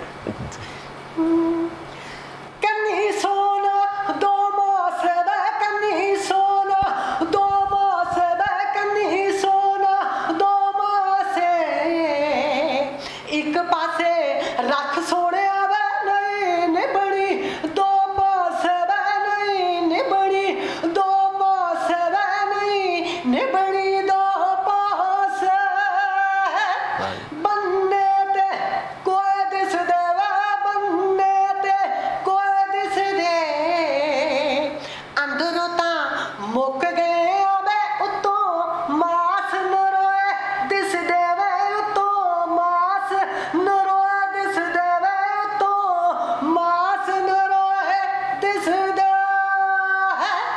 ਵਾਹ ਜੀ ਵਾਹ, ਕੀ ਬਾਤ ਹੈ, ਕੀ ਬਾਤ। ਮਤਲਬ ਫਰਕ ਨਹੀਂ ਲੱਗਦਾ ਜੀ, ਅਸੀਂ ਬਸ ਛੋਟੇ ਛੋਟੇ ਹੁੰਦੇ ਸੁਣਦੇ ਹੁੰਦੇ ਸੀ, ਉਹੀ ਆਵਾਜ਼ ਹੁਣ ਵੀ ਹੈ। ਤੇ ਸਾਡੇ ਮਤਲਬ ਮੈਂ ਫਰੀਦਕੋਟ, ਵੈਸੇ ਤੁਸੀਂ ਸਾਰੇ ਮਾਲਵੇ ਮਾਝੇ ਹਰ ਜਗ੍ਹਾ ਤੇ ਤੁਸੀਂ ਖੜੇ, ਪੰਜਾਬ 'ਚ ਹਰ ਜਗ੍ਹਾ ਤੋਂ ਤੁਹਾਨੂੰ ਪਿਆਰ ਮਿਲਿਆ ਮੈਨੂੰ ਬਹੁਤ ਪਿਆਰ ਦਿੱਤਾ ਜੀ, ਪਰ ਫਰੀਦਕੋਟ ਇਲਾਕੇ ਦੇ ਵਿੱਚ ਸ਼ਾਇਦ ਪਤਾ ਨਹੀਂ ਕੋਈ ਖਾਸ ਰਿਸ਼ਤਾ ਸੀ, ਤੁਸੀਂ ਉੱਥੇ ਬਹੁਤ ਅਖਾੜੇ ਲਾਏ ਨੇ। ਤੇ ਹਰ ਕੋਈ ਬੰਦਾ, ਜਦੋਂ ਅਸੀਂ ਬਚਪਨ 'ਚ ਹੁੰਦੇ ਸੀ ਤਾਂ ਹਰ ਕੋਈ ਬੰਦਾ ਜ਼ਰੂਰ 2-3 ਕਲਾਕਾਰਾਂ ਦੇ ਨਾਮ ਲੈਂਦਾ ਸੀ, ਉਹਨਾਂ ਦੇ ਵਿੱਚ ਤੁਹਾਡਾ ਨਾਮ ਸਭ ਤੋਂ ਉੱਪਰ ਆਉਂਦਾ ਸੀ। ਅੱਜ ਦੇ ਦੌਰ ਦੇ ਵਿੱਚ ਉਹ ਲੋਕ ਚੱਲ ਰਹੇ ਨੇ ਜਿਹੜੇ ਮਤਲਬ ਤੁਹਾਡਾ ਭਤੀਜਾ ਚੱਲ ਰਿਹਾ, ਪਹਿਲੀ ਗੱਲ ਤਾਂ ਤੁਹਾਨੂੰ ਇਸ ਗੱਲ ਦੀਆਂ ਵੀ ਮੁਬਾਰਕਾਂ। ਮਤਲਬ ਇੱਕ ਗੀਤ ਆਉਂਦਾ ਤੇ ਪਤਾ ਨਹੀਂ ਵਰਲਡ 'ਚ ਕਿੱਥੋਂ ਕਿੱਥੋਂ ਤੱਕ ਜਾਂਦਾ, ਤੇ ਉਸ ਗੀਤ ਦੇ ਵਿੱਚ ਤੁਹਾਡਾ ਨਾਮ ਸੀ ਤਾਂ ਸ਼ਾਇਦ ਤੁਸੀਂ ਪਤਾ ਨਹੀਂ ਵਰਲਡ ਦੇ ਕਿਸ ਕਿਸ ਕੋਨੇ 'ਚ ਚਲੇ ਗਏ। ਮੈਂ ਇਸ ਤੋਂ ਪਹਿਲਾਂ ਅਗਰ ਮੈਂ ਇਹ ਕਹਿੰਦੀ ਵੀ ਜੀ ਸਿੱਧੂ ਮੂਸੇਵਾਲਾ ਮੇਰਾ ਭਤੀਜਾ ਹੈ ਤੇ ਪਤਾ ਨਹੀਂ ਮੀਡੀਆ ਨੇ ਇਹ ਗੱਲ ਚੱਕ ਲੈਣੀ ਸੀ ਜੀ, ਦੇਖੋ ਜੀ ਹੁਣ ਉਹ ਸਟਾਰ ਹੈ ਤੇ ਜਸਵਿੰਦਰ ਬਰਾੜ ਉਹਦਾ ਨਾਮ ਹੈ ਜੀ। ਜੀ ਬਿਲਕੁਲ, ਰਿਸ਼ਤਾ ਵੱਖਰਾ, ਉਹਦਾ ਨਾਮ ਵੱਖਰਾ ਜੀ। ਬਿਲਕੁਲ, ਉਹਦੀ ਮਿਹਨਤ ਹੈ ਬੱਚੇ ਦੀ। ਜੀ ਹੁਣ ਤੁਹਾਡੀ ਉਹਦੀ ਕਿਸਮਤ ਲਿਖੀ ਹੈ ਜੀ। ਜੀ ਤੁਹਾਡੇ ਘਰ ਦੇ ਵਿੱਚ ਵੀ ਟੀਵੀ ਹੈ ਤੇ ਤੁਹਾਡੇ ਵੀ ਬੱਚੇ ਨੇ, ਤੇ ਬੱਚੇ ਹੱਥਾਂ 'ਚੋਂ ਨਿਕਲ ਜਾਂਦੇ ਆ ਵੀ ਜਦੋਂ ਕਹਿੰਦੇ ਵੀ ਜਿਹੜੇ ਅੱਜ ਕੱਲ੍ਹ ਦੇ ਕਲਾਕਾਰ, ਤੁਹਾਡੇ ਬੱਚੇ ਤੁਹਾਡੀ ਗਾਇਕੀ ਨੂੰ ਕਿੱਦਾਂ ਦੇਖਦੇ ਆ? ਨਹੀਂ ਸੁਣਦੇ ਕੋਈ ਗੀਤ, ਕੋਈ ਸੁਣਦੇ ਹੋਣ ਜਾਂ ਸਮਝਦੇ? ਐਵੇਂ ਮੈਂ ਫੁਕਰੀ ਮਾਰਾਂ, ਨਹੀਂ ਸੁਣਦੇ। सब नवे नवे कलाकारां नूं सुणदे। ਤੁਹਾਡੇ ਬੱਚੇ ਸਿੱਧੂ ਮੂਸੇਵਾਲੇ ਦੇ ਫੈਨ ਹੈਗੇ ਆ? बिल्कुल सिद्धू मूसेवाले दे ला लो, अमरत मान दे, गुरनाम भुल्लर दे, राजवीर जवंदे दे, जिन्ने नवे मुंडे ने है ना जी। मैं हम ना गिणन बैठा कुड़ियां, निमरत खैरा ला लो, कौर भी ला लो, अनमोल गगन मान ला लो, जिन्नियां नवियां कुड़ियां ने। ज्योति नूरा का गाना बड़ा हिट होया सी, अफसाना खान का हुण पिछे जी सब ਇਹ ਸੁਣਦੇ, ਮੈਨੂੰ ਕੋਈ ਨਹੀਂ। ਤੁਹਾਡੀ ਵੈਸੇ ਜਿਹਨੇ ਕੁੜੀਆਂ ਦੀ ਨਾਮ ਤਸਲੀ ਜਿਹੜੀ ਅੱਜ ਕੱਲ੍ਹ ਕੁੜੀਆਂ ਚੱਲਦੀਆਂ ਨੇ, ਸੁਨੰਦਾ ਹੋ ਗਈ, ਅਨਮੋਲ ਗਗਨ ਮਾਨ, ਨਿਮਰਤ ਖੈਰਾ ਹੋ ਗਈ, ਤਾਂ ਇਹਨਾਂ ਕੁੜੀਆਂ ਨਾਲ ਕਦੇ ਰਾਬਤਾ ਹੋਇਆ, ਕਦੇ ਮਿਲੇ ਹੋ ਤੇ ਕਦੇ ਉਹਨਾਂ ਨੇ ਤੁਹਾਡੇ ਤੋਂ ਗੁਰ ਲਏ ਨੇ, ਕਦੇ ਮੁਲਾਕਾਤ ਹੋਈ ਹੋਵੇ? ਬੱਚੀਆਂ ਆਪ ਹੀ ਬਹੁਤ ਪਿਆਰਾ ਗਾਉਂਦੀਆਂ, ਗੁਰ ਵਾਲੀ ਕੋਈ ਗੱਲ ਨਹੀਂ। ਸੁਨੰਦਾ ਸ਼ਰਮਾ ਨੂੰ ਮੈਂ ਘਰੇ ਮਿਲੀ ਸੀ ਜੀ, ਕਿਉਂਕਿ ਮੈਨੂੰ ਬੜੀ ਕਿਊਟ ਲੱਗਦੀ ਹੈ ਜੀ, ਮੈਨੂੰ ਬਹੁਤ ਸੋਹਣੀ ਲੱਗਦੀ ਹੈ, ਪਤਾ ਨਹੀਂ ਕਿਉਂ ਮੈਨੂੰ ਬਹੁਤ ਪਿਆਰੀ ਲੱਗਦੀ ਹੈ ਉਹਦਾ ਚਿਹਰਾ ਮੋਹਰਾ। ਮੈਂ ਦਿਨ 'ਚ ਇੱਕ ਵਾਰੀ ਮਤਲਬ ਉਹਦੀ ਆਈਡੀ ਖੋਲ ਕੇ ਮੈਂ ਦੇਖਣਾ ਵੀ ਅੱਜ ਉਹਨੇ ਕੀ ਪਾਇਆ। ਅੱਛਾ ਜੀ, ਇਹ ਮੇਰੀ ਕਮਜ਼ੋਰੀ ਹੈ ਜੀ ਜੀ। ਜ਼ਰੂਰੀ ਨਹੀਂ ਵੀ ਕੋਈ ਲੋਕ ਮੇਰੇ ਫੈਨ ਹੋਣਗੇ, ਮੈਂ ਬਹੁਤੇ ਲੋਕਾਂ ਦੀ ਫੈਨ ਹਾਂ, ਤੇ ਮੈਂ ਦੇਖਣਾ ਵੀ ਅੱਜ ਸੁਨੰਦਾ ਨੇ ਕੀ ਕੀਤਾ ਜੀ, ਹੈ ਨਾ। ਅੱਜ ਹੀ ਕਿੰਨੀ ਕਿਊਟ ਲੱਗ ਰਹੀ ਹੈ ਨਾ ਜੀ। ਕੌਰ ਵੀ ਮਿਲੀ, ਉਹ ਵੀ ਬਹੁਤ ਪਿਆਰੀ, ਉਹਨਾਂ ਦੇ ਬ੍ਰਦਰ ਦੇ ਵਿਆਹ ਤੇ ਗਈ, ਉਹਨਾਂ ਨੂੰ ਵੀ ਬਹੁਤ ਇੱਜ਼ਤ ਦਿੱਤੀ। ਅਨਮੋਲ ਗਗਨ ਮਾਨ ਨੂੰ ਮੈਂ ਬਾਈ ਫੇਸ ਮੇਰੇ ਖਿਆਲ ਕੈਨੇਡਾ ਇੱਕ ਵਾਰੀ ਅੱਧਾ ਮਿੰਟ 1.5 ਮਿੰਟ ਉਹ ਮੈਂ ਅਸੀਂ ਸ਼ੋਅ ਤੇ ਜਾ ਰਹੇ ਸੀ ਜੀ ਜੀ, ਉਹ ਬੈਠੇ ਸੀ, ਤੇ ਬਾਕੀ ਕੁੜੀਆਂ ਨੂੰ ਸ਼ਾਇਦ ਮੈਂ ਨਹੀਂ ਮਿਲੀ ਜੀ ਜੀ। ਤੇ ਉਹ ਤੁਸੀਂ ਕਹਿੰਦੇ ਹੋ ਵੀ ਜਿਹੜੀਆਂ ਕੁੜੀਆਂ ਅੱਜ ਕੱਲ੍ਹ ਗਾ ਰਹੀਆਂ ਨੇ ਉਹ ਚੰਗਾ ਗਾ ਰਹੀਆਂ ਨੇ ਪੂਰਾ? ਨਹੀਂ, ਮੈਨੂੰ ਤਾਂ ਨਹੀਂ ਲੱਗਦਾ ਵੀ ਉਹ ਬੁਰਾ ਗਾ ਰਹੀਆਂ ਨੇ। ਕੌਰ ਵੀ ਨਹੀਂ ਦੱਸੋ ਕਿਹੜਾ ਗਾਣਾ ਮਾੜਾ ਗਾਇਆ, ਅਨਮੋਲ ਗਗਨ ਮਾਨ ਨੇ ਕਿਹੜਾ ਮਾੜਾ ਗਾਣਾ ਗਾਇਆ। ਦੇਖੋ ਜੀ, ਗਾਇਕੀ ਸ਼ੁਰੂ ਤੋਂ ਸੁਣ ਲਓ ਤੁਸੀਂ, ਜੇ ਆਪਾਂ ਗੱਲ ਕਰੀਏ ਗਾਇਕੀ ਦੀ, ਵੀ ਅੱਜ ਕੱਲ੍ਹ ਦੇ ਦੌਰ ਨੂੰ ਕਿਉਂ ਬਦਨਾਮ ਕੀਤਾ ਜਾ ਰਿਹਾ ਜੀ,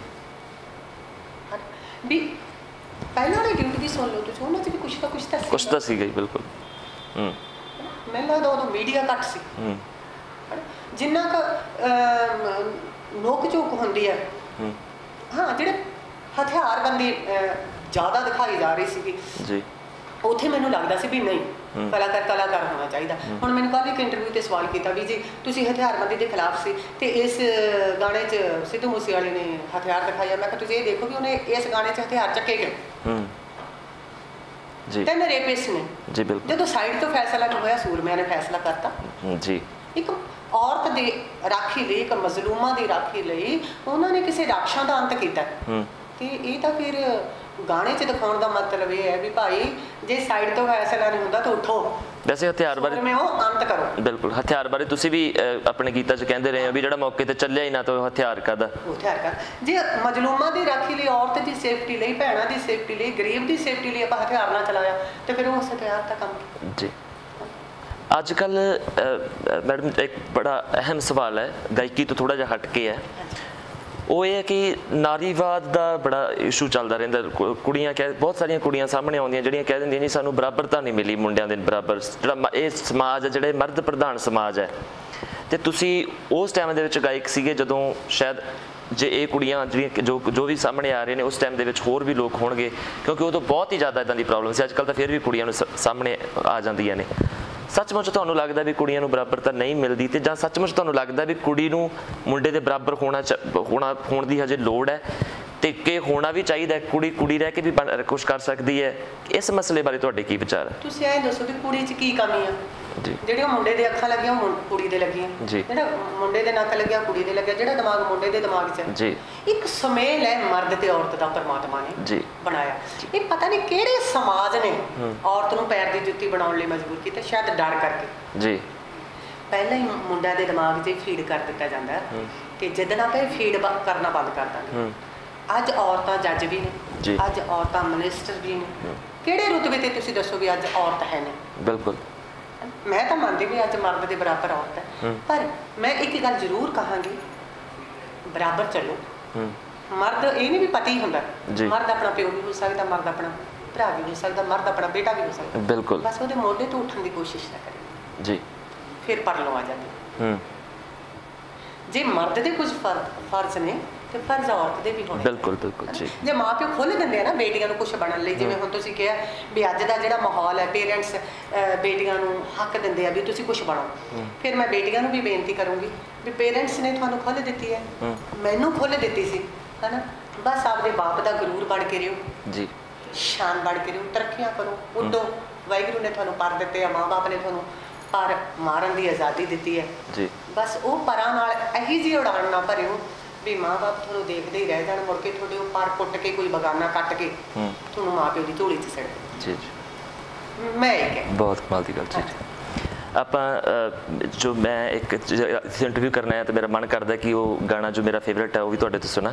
ਤੁਹਾਨੂੰ ਵੈਸੇ ਗਾਣਾ ਬਹੁਤ ਪੁਰਾਣਾ ਹੈ, ਜੇ ਤੁਹਾਨੂੰ ਯਾਦ ਹੋਵੇ, ਰਾਂਝਾ ਜੋਗੀ ਹੋ ਗਿਆ ਗੀਤ ਆਪਾਂ ਸੁਣ ਸਕਦੇ ਹਾਂ ਜੇ ਤੁਹਾਨੂੰ ਇਹ ਗਾਣਾ ਤਾਂ ਕਦੇ ਪੁਰਾਣਾ ਨਹੀਂ ਹੋ ਸਕਦਾ।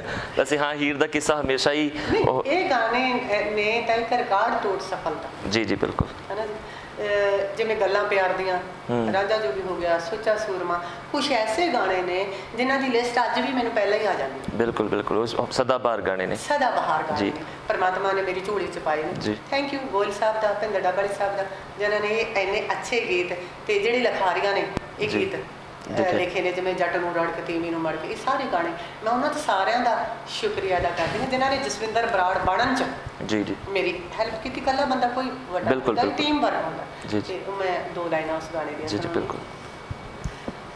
ਗੱਲ ਸੁਣ ਹੀਰ ਸਲੇਟੜੀਏ, ਗੱਲ ਸੁਣ ਹੀਰ ਸਲੇਟੜੀਏ, ਭਾਬੋ ਸਾਲੂ ਵਿੱਚ ਲਪੇਟੜੀਏ, ਇੱਕ ਜੋਗੀ ਪਿੰਡ ਵਿੱਚ ਆਇਆ ਨੀ, ਜੋਗੀ ਪਿੰਡ ਵਿੱਚ ਆਇਆ ਨੀ, ਜੋ ਲੱਗਦਾ ਤੀ ਦੋ ਨਾੜ ਦਾ।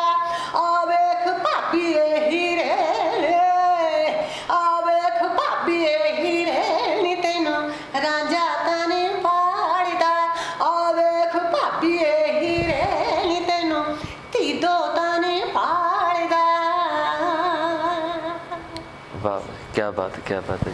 ਮਤਲਬ ਇਹ ਜਦੋਂ ਮੈਂ ਪਹਿਲਾਂ ਵੀ ਗੱਲ ਕਰ ਰਿਹਾ ਸੀਗਾ ਵੀ ਕਈ ਅੱਜ ਕੱਲ੍ਹ ਦੇ ਜਿਹੜੇ ਹੀਰ ਦੇ ਕਈ ਕਿੱਸੇ ਨੇ, ਹੀਰ ਆਪਣੇ ਬਾਬਲ ਨਾਲ ਗੱਲ ਕਰਦੀ ਹੋ ਸਕਦੀ ਹੈ ਜਾਂ ਰਾਂਝੇ ਦੇ ਉਹਦੇ ਵਿੱਚ ਹੋ ਸਕਦੀ, ਜਾਂ ਵਿਆਹ ਤੋਂ ਬਾਅਦ ਦੀ ਹੋ ਸਕਦੀ, ਪਰ ਜਿਹੜੇ ਤੁਸੀਂ ਇਹ ਗੀਤ ਗਾਏ ਨੇ ਹੁਣ, ਤੁਸੀਂ ਜਿਵੇਂ ਤੁਹਾਡਾ ਕਲਾਕਾਰ ਦੀ ਪਛਾਣ ਹੁੰਦੀ ਹੈ ਵੀ ਸਾਹ ਚੜ੍ਹ ਜਾਂਦਾ ਵੀ ਜਦੋਂ ਉਸ ਕਿੱਸੇ ਨੂੰ ਆਪਾਂ ਯਾਦ ਰੱਖਦੇ ਹਾਂ, ਤਾਂ ਮੈਨੂੰ ਲੱਗਦਾ ਜਜ਼ਬਾਤੀ ਹੋ ਕੇ ਗਾਉਣਾ ਤੇ ਫੀਲ ਨਾਲ ਗਾਉਣਾ ਇੱਕ ਬਹੁਤ ਵੱਖਰੀ ਗੱਲ ਹੈ। ਤੇ ਜਜ਼ਬਾਤਾਂ ਦੀ ਗੱਲ ਕੀਤੀ, ਮੈਂ ਇੱਕ ਇੱਥੇ ਮੈਨੂੰ ਇੱਕ ਬੜੀ ਅਹਿਮ ਜੋ ਤੁਹਾਡੇ ਫੈਨਸ ਵੀ ਜਾਣਨਾ ਚਾਹੁੰਦੇ ਨੇ ਇਹ ਗੱਲ ਹੈ ਕਿ ਤੁਸੀਂ ਜਜ਼ਬਾਤੀ ਹੋ ਇਸ ਚੀਜ਼ ਨੇ, ਜਾਂ ਤੁਸੀਂ ਇਸ ਚੀਜ਼ ਨੂੰ ਜੁੜੇ ਹੋ, ਇਸ ਤੁਹਾਡੇ ਕਰੀਅਰ ਦੇ ਵਿੱਚ ਇੱਕ ਨੁਕਸਾਨ ਦਿੱਤਾ, ਇੱਕ ਹਾਦਸਾ ਜੋ ਤੁਹਾਡੇ ਨਾਲ ਤੁਹਾਡੀ ਇਸ ਕਰੀਅਰ ਦੇ ਵਿੱਚ ਵਾਪਰ ਗਿਆ ਸੀ, ਜੋ ਕਈ ਲੋਕਾਂ ਨੂੰ ਜਿਹਦੇ ਕਾਰਨ ਤੁਸੀਂ ਕਾਫੀ ਸਮਾਂ ਗਾਇਬ ਰਹੇ। ਕਈ ਲੋਕਾਂ ਨੂੰ ਲੱਗਦਾ ਕਿ ਜਸਵਿੰਦਰ ਬਰਾੜ ਗਾਇਬ ਰਹੇ ਕਿਉਂਕਿ ਜਸਵਿੰਦਰ ਬਰਾੜ ਨੂੰ ਕੋਈ ਵੱਡੀ ਬਿਮਾਰੀ ਹੋ ਗਈ ਸੀ, ਕਈ ਲੋਕਾਂ ਨੂੰ ਲੱਗਦਾ ਕਿ ਹੋਰ ਚੀਜ਼ ਹੋ ਗਈ ਸੀ। ਉਹ ਦਰਸ਼ਕ ਜ਼ਰੂਰ ਜਾਣਨਾ ਚਾਹੁੰਦੇ ਆ ਵੀ ਕੁਝ ਸਾਲ ਐਸੇ ਕੀ ਵਾਪਰਿਆ ਤੁਹਾਡੇ ਨਾਲ, ਕੀ ਤੁਸੀਂ ਸਾਰੇ ਦਰਸ਼ਕਾਂ ਤੋਂ ਦੂਰ ਰਹੇ ਤੇ ਇਹੋ ਜਿਹੀ ਉਹ ਕੀ ਘਟਨਾ ਸੀ? ਦੇਖੋ ਜੀ, ਉਸ ਟਾਈਮ ਮੈਂ ਪੀਕ ਤੇ ਸੀ ਜੀ, ਮਹੀਨੇ ਦੇ 30 ਪ੍ਰੋਗਰਾਮ ਜੀ ਮੇਰੇ ਹੁੰਦੇ ਸੀ। ਜਿਸ ਦਿਨ ਇਹ ਹਾਦਸਾ ਹੋਇਆ ਅਸੀਂ ਹਫਤਾ ਰੈਸਟ ਕਰਨਾ ਸੀ। ਉਸ ਤੋਂ ਬਾਅਦ ਸਾਡਾ ਵਰਲਡ ਟੂਰ ਸੀ। ਜੀ, ਉਸ ਤੋਂ ਬਾਅਦ ਵਰਲਡ ਟੂਰ ਸੀ। ਅਮਰੀਕਾ, ਕੈਨੇਡਾ, ਇੰਗਲੈਂਡ, ਦੁਬਈ, ਜੀ, ਨਿਊਜ਼ੀਲੈਂਡ, ਕਈ ਐਸੇ ਕਾਫੀ ਸ਼ਹਿਰ ਸੀ ਜਿੱਥੇ ਅਸੀਂ ਪ੍ਰੋਗਰਾਮ ਜੀ ਲਾਉਣ ਜਾਣਾ ਸੀ। ਸਾਡੀਆਂ ਡੇਟਾਂ ਫਿਕਸ ਸੀਗੀਆਂ। ਜੀ ਜੀ, ਵੀ ਇੰਨੇ ਦਿਨ ਅਸੀਂ ਇੱਥੇ ਰਹਿਣਾ, ਇੰਨੇ ਦਿਨ। ਜੀ ਜੀ, ਉਹਨਾਂ 'ਚੋਂ 3 ਮਜੀਸ਼ੀਅਨਾਂ ਨੇ ਸਾਡੇ ਨਾਲ ਜਾਣਾ ਸੀ ਜਿਸ ਦਿਨ ਮੈਂ ਪ੍ਰੋਗਰਾਮ 'ਤੇ ਜਾ ਰਹੀ। ਜੀ, ਦੇਖੋ ਰੱਬ ਕਹਿੰਦੇ ਅੱਜ ਦੀ ਨਾਸਤਿਕ ਦੁਨੀਆ ਕਹਿੰਦੀ ਪਰਮਾਤਮਾ ਹੈ ਨਹੀਂ, ਪਹਿਲਾਂ ਤਾਂ ਕਰੋਨਾ ਭੇਜ ਕੇ ਰੱਬ ਨੇ ਦਰਸਾਤਾ ਵੀ ਜਿੱਡੇ ਮਰਜ਼ੀ ਤੁਸੀਂ ਸਾਇੰਸਦਾਨ ਹੋ ਵੀ ਜੇ ਮੈਂ ਆਪਦੀ ਆਈ ਤੇ ਆ ਗਿਆ ਤੁਹਾਨੂੰ ਇਹਦਾ ਤੋੜ ਨਹੀਂ ਲੱਭਣਾ। ਜੀ ਜੀ ਬਿਲਕੁਲ, ਹੈ ਨਾ ਜੀ। ਤੇ ਉਦੋਂ ਵੀ ਮੈਂ ਕਰਦੀ ਹਾਂ ਵੀ ਜਦੋਂ ਹਰ ਇੱਕ ਮੁੰਡਾ ਗੱਡੀ 'ਚ ਬੈਠਣ ਲੱਗਿਆ ਇੱਕੋ ਹੀ ਗੱਲ ਕਹਿ ਕੇ ਗਿਆ, ਲਾਸਟ ਪ੍ਰੋਗਰਾਮ ਹੈ ਪੰਜਾਬ ਦਾ। ਹਾਂ ਗੱਲ ਤਾਂ ਕਹੀ ਨਹੀਂ, ਸਾਰੇ ਮੁੰਡੇ ਲਾਸਟ ਪ੍ਰੋਗਰਾਮ ਹੈ। ਓਹੋ ਜੀ, ਅੰਦਰ ਤਾਂ ਉਹਨਾਂ ਦੇ ਇਹ ਖਿਆਲ ਸੀਗਾ ਵੀ ਅਸੀਂ ਇਹ ਤੋਂ ਬਾਅਦ ਹਫਤਾ ਰੈਸਟ ਕਰਕੇ ਵਰਲਡ ਟੂਰ ਤੇ ਹਫਤਾ ਵੇਲਾ ਰੱਖਾਂਗੇ, ਕੱਪੜਾ ਲੀੜਾ ਖਰੀਦਾਂਗੇ, ਵਰਲਡ ਟੂਰ ਹੈ। ਕਿਸੇ ਦੇ ਮੂੰਹ 'ਚ ਰੱਬ ਨੇ ਇਹ ਗੱਲ ਕਹਾ ਹੀ ਨਹੀਂ ਵੀ ਵਰਲਡ ਟੂਰ ਹੈ। ਜੀ ਜੀਪ 'ਚ ਸਾਰੇ ਮੁੰਡੇ ਆਈ ਕਹਿੰਦੇ ਰਹੇ ਵੀ ਲਾਸਟ ਪ੍ਰੋਗਰਾਮ। ਦੇਖੋ ਉਸ ਰਾਤ ਮੈਨੂੰ ਘਬਰਾਹਟ ਆਈ ਜੀ, ਡਾਕਟਰ ਘਰੇ ਬੁਲਾਇਆ, ਕਹਿੰਦੇ ਹੁੰਦੇ ਨਾ ਪਰਮਾਤਮਾ ਉਹਦਾ ਰੱਖਦਾ। ਬਿਲਕੁਲ। ਤੇ ਮੈਨੂੰ ਡਾਕਟਰ ਨੇ ਕਿਹਾ ਕਿ ਫੂਡ ਪੋਇਜ਼ਨ ਹੋ ਗਈ। ਇੱਥੇ ਸੋਫਾ ਸੀ, ਮੈਂ ਇੱਥੇ ਆ ਕੇ ਬਹਿ ਗਈ ਜੀ। ਮੈਨੂੰ ਐਂ ਲੱਗੇ ਵੀ ਜਾਂ ਤਾਂ ਅੱਜ ਮੈਂ ਮਰਨਾ ਜਾਂ ਕੁਛ ਵੱਡਾ ਹੋਣ ਵਾਲਾ ਜ਼ਿੰਦਗੀ 'ਚ, ਪਤਾ ਨਹੀਂ ਐਂ ਲੱਗੇ ਵੀ ਮੇਰੀ ਜ਼ਿੰਦਗੀ ਦਾ ਅੰਤ ਆ ਜੀ। ਮੈਂ ਆਪਦੇ ਹਸਬੈਂਡ ਨੂੰ ਉਠਾਇਆ, ਮੇਰੇ ਹਸਬੈਂਡ ਨੇ ਮੇਰੇ ਪੇਕਿਆਂ ਨੂੰ ਫੋਨ ਕੀਤਾ, ਸਾਰੇ ਇੱਥੇ ਆ ਗਏ, ਇਕੱਠੇ ਹੋ ਕੇ ਡਾਕਟਰ ਬੁਲਾਇਆ। ਉਹ ਕਹਿੰਦਾ ਵੀ ਫੂਡ ਪੋਇਜ਼ਨ ਹੋ ਗਿਆ। ਇਹ ਇੱਕ ਦਿਨ ਪਹਿਲਾਂ ਦੀ ਗੱਲ ਹੈ, ਦੂਜੇ ਦਿਨ ਤਾਂ ਐਕਸੀਡੈਂਟ ਹੀ ਹੁੰਦਾ ਜੀ। ਜੀ ਜੀ ਜੀ ਓਕੇ। ਰਜਾਈਆਂ ਲਾ ਕੇ ਮਤਲਬ ਮੈਂ ਪੂਰੀ ਰਾਤ, ਮੈਨੂੰ ਨਸ਼ਾ ਹੋ ਗਿਆ, ਮੈਂ ਸੁੱਤੀ ਰਹੀ। ਮੈਂ 9:30 ਵਜੇ ਮੈਨੂੰ ਉਠਾਇਆ, ਕਹਿੰਦੇ ਜਸਵਿੰਦਰ ਫਿਰ ਹਫਤਾ ਰੈਸਟ ਹੀ ਹੈ ਵੀ ਤੂੰ ਤਿਆਰ ਹੋ।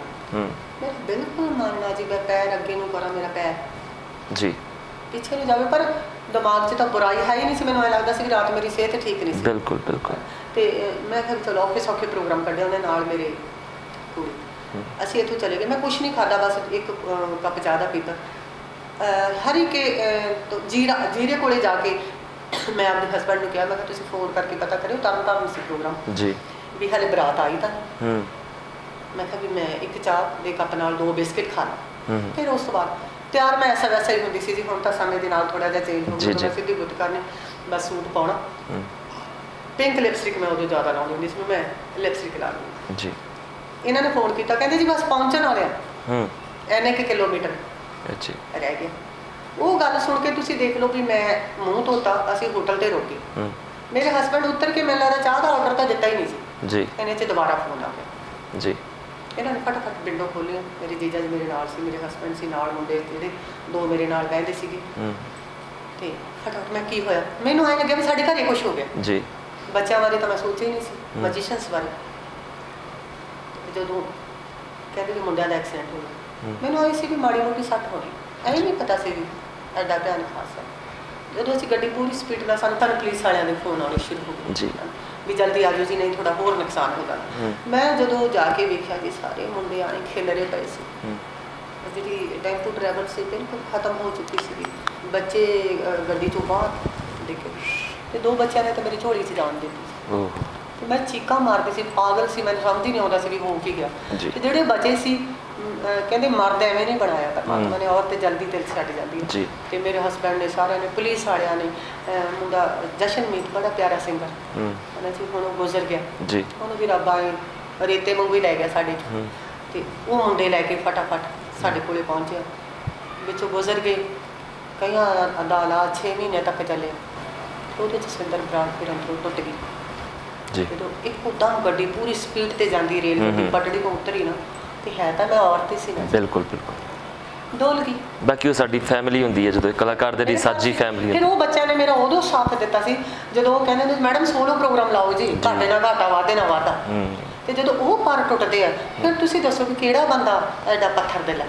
ਫਿਰ ਮੈਂ ਤੋਂ 4-5 ਸਾਲ ਨਹੀਂ ਗਾਇਆ ਜੀ, ਉੱਠਿਆ ਹੀ ਨਹੀਂ ਗਿਆ, ਸੰਭਲਿਆ ਹੀ ਨਹੀਂ ਗਿਆ ਜੀ। ਮੈਂ ਡਿਪਰੈਸ਼ਨ 'ਚ ਚਲੀ ਗਈ। ਜੋ ਲੋਕਾਂ ਦੇ ਮੂੰਹ 'ਚ ਆਇਆ, ਕਿਸੇ ਨੇ ਮੈਨੂੰ ਕੈਂਸਰ ਬਣਾਤਾ, ਕਿਸੇ ਨੇ ਕਹਿਤਾ ਗਲਾ ਖਰਾਬ ਹੈ ਜੀ, ਕਿਸੇ ਨੇ ਕੁਛ, ਜੋ ਗਾਂ ਦੀ ਗਾਂ ਵਿਊ ਮਿਲੇਗੇ, ਲੋਕ ਆਪਦੇ ਵਿਚਾਰ ਦਿੰਦੇ ਰਹੇ। ਪਰ ਨਾ ਗਲਾ ਖਰਾਬ ਸੀ, ਨਾ ਕੈਂਸਰ ਸੀ, ਕੁਛ ਨਹੀਂ ਸੀ। ਇੱਕ ਦਰਦ ਸੀ ਜਿਹਨੇ ਧੱਕਾ ਦਿੱਤਾ, ਉਹ ਤੋਂ ਉੱਠਣ ਲਈ ਜੀ ਜੀ ਬਹੁਤ ਸਮਾਂ ਲੱਗਾ। ਉਹ ਸਮਾਂ ਮਤਲਬ ਇਹ ਬਹੁਤ ਸਾਰੇ ਛੱਲਾ ਪਾਉਣੀਆਂ ਨੇ ਸੀ, ਲੋਕਾਂ ਨੂੰ ਪਤਾ ਨਹੀਂ ਲੱਗਦਾ। ਉਹ ਛੱਲੇ 'ਚ ਮੈਂ ਕਈ ਵਾਰ ਉਹਨਾਂ ਗਵਾਚਿਆਂ ਨੂੰ ਆਵਾਜ਼ਾਂ ਮਾਰਦੀ। ਤੇ ਮੈਂ ਇੱਕ ਗੱਲ ਕਹਿਣੀ ਹੁੰਦੀ, ਜਵਾਨੀ ਕੋਈ ਮਾਰ ਲਿਆ ਤੇ ਮੇਰੇ ਨਾਲ ਗਿਆ ਜ ਲੜਕੇ, ਅੱਲਾ ਕਰੇ ਮੁੜਿਆ ਵੇ ਸੋਹਣਾ ਤੇ ਦੇਵਾਂ ਜਾਨ ਕਦਮਾਂ ਵਿੱਚ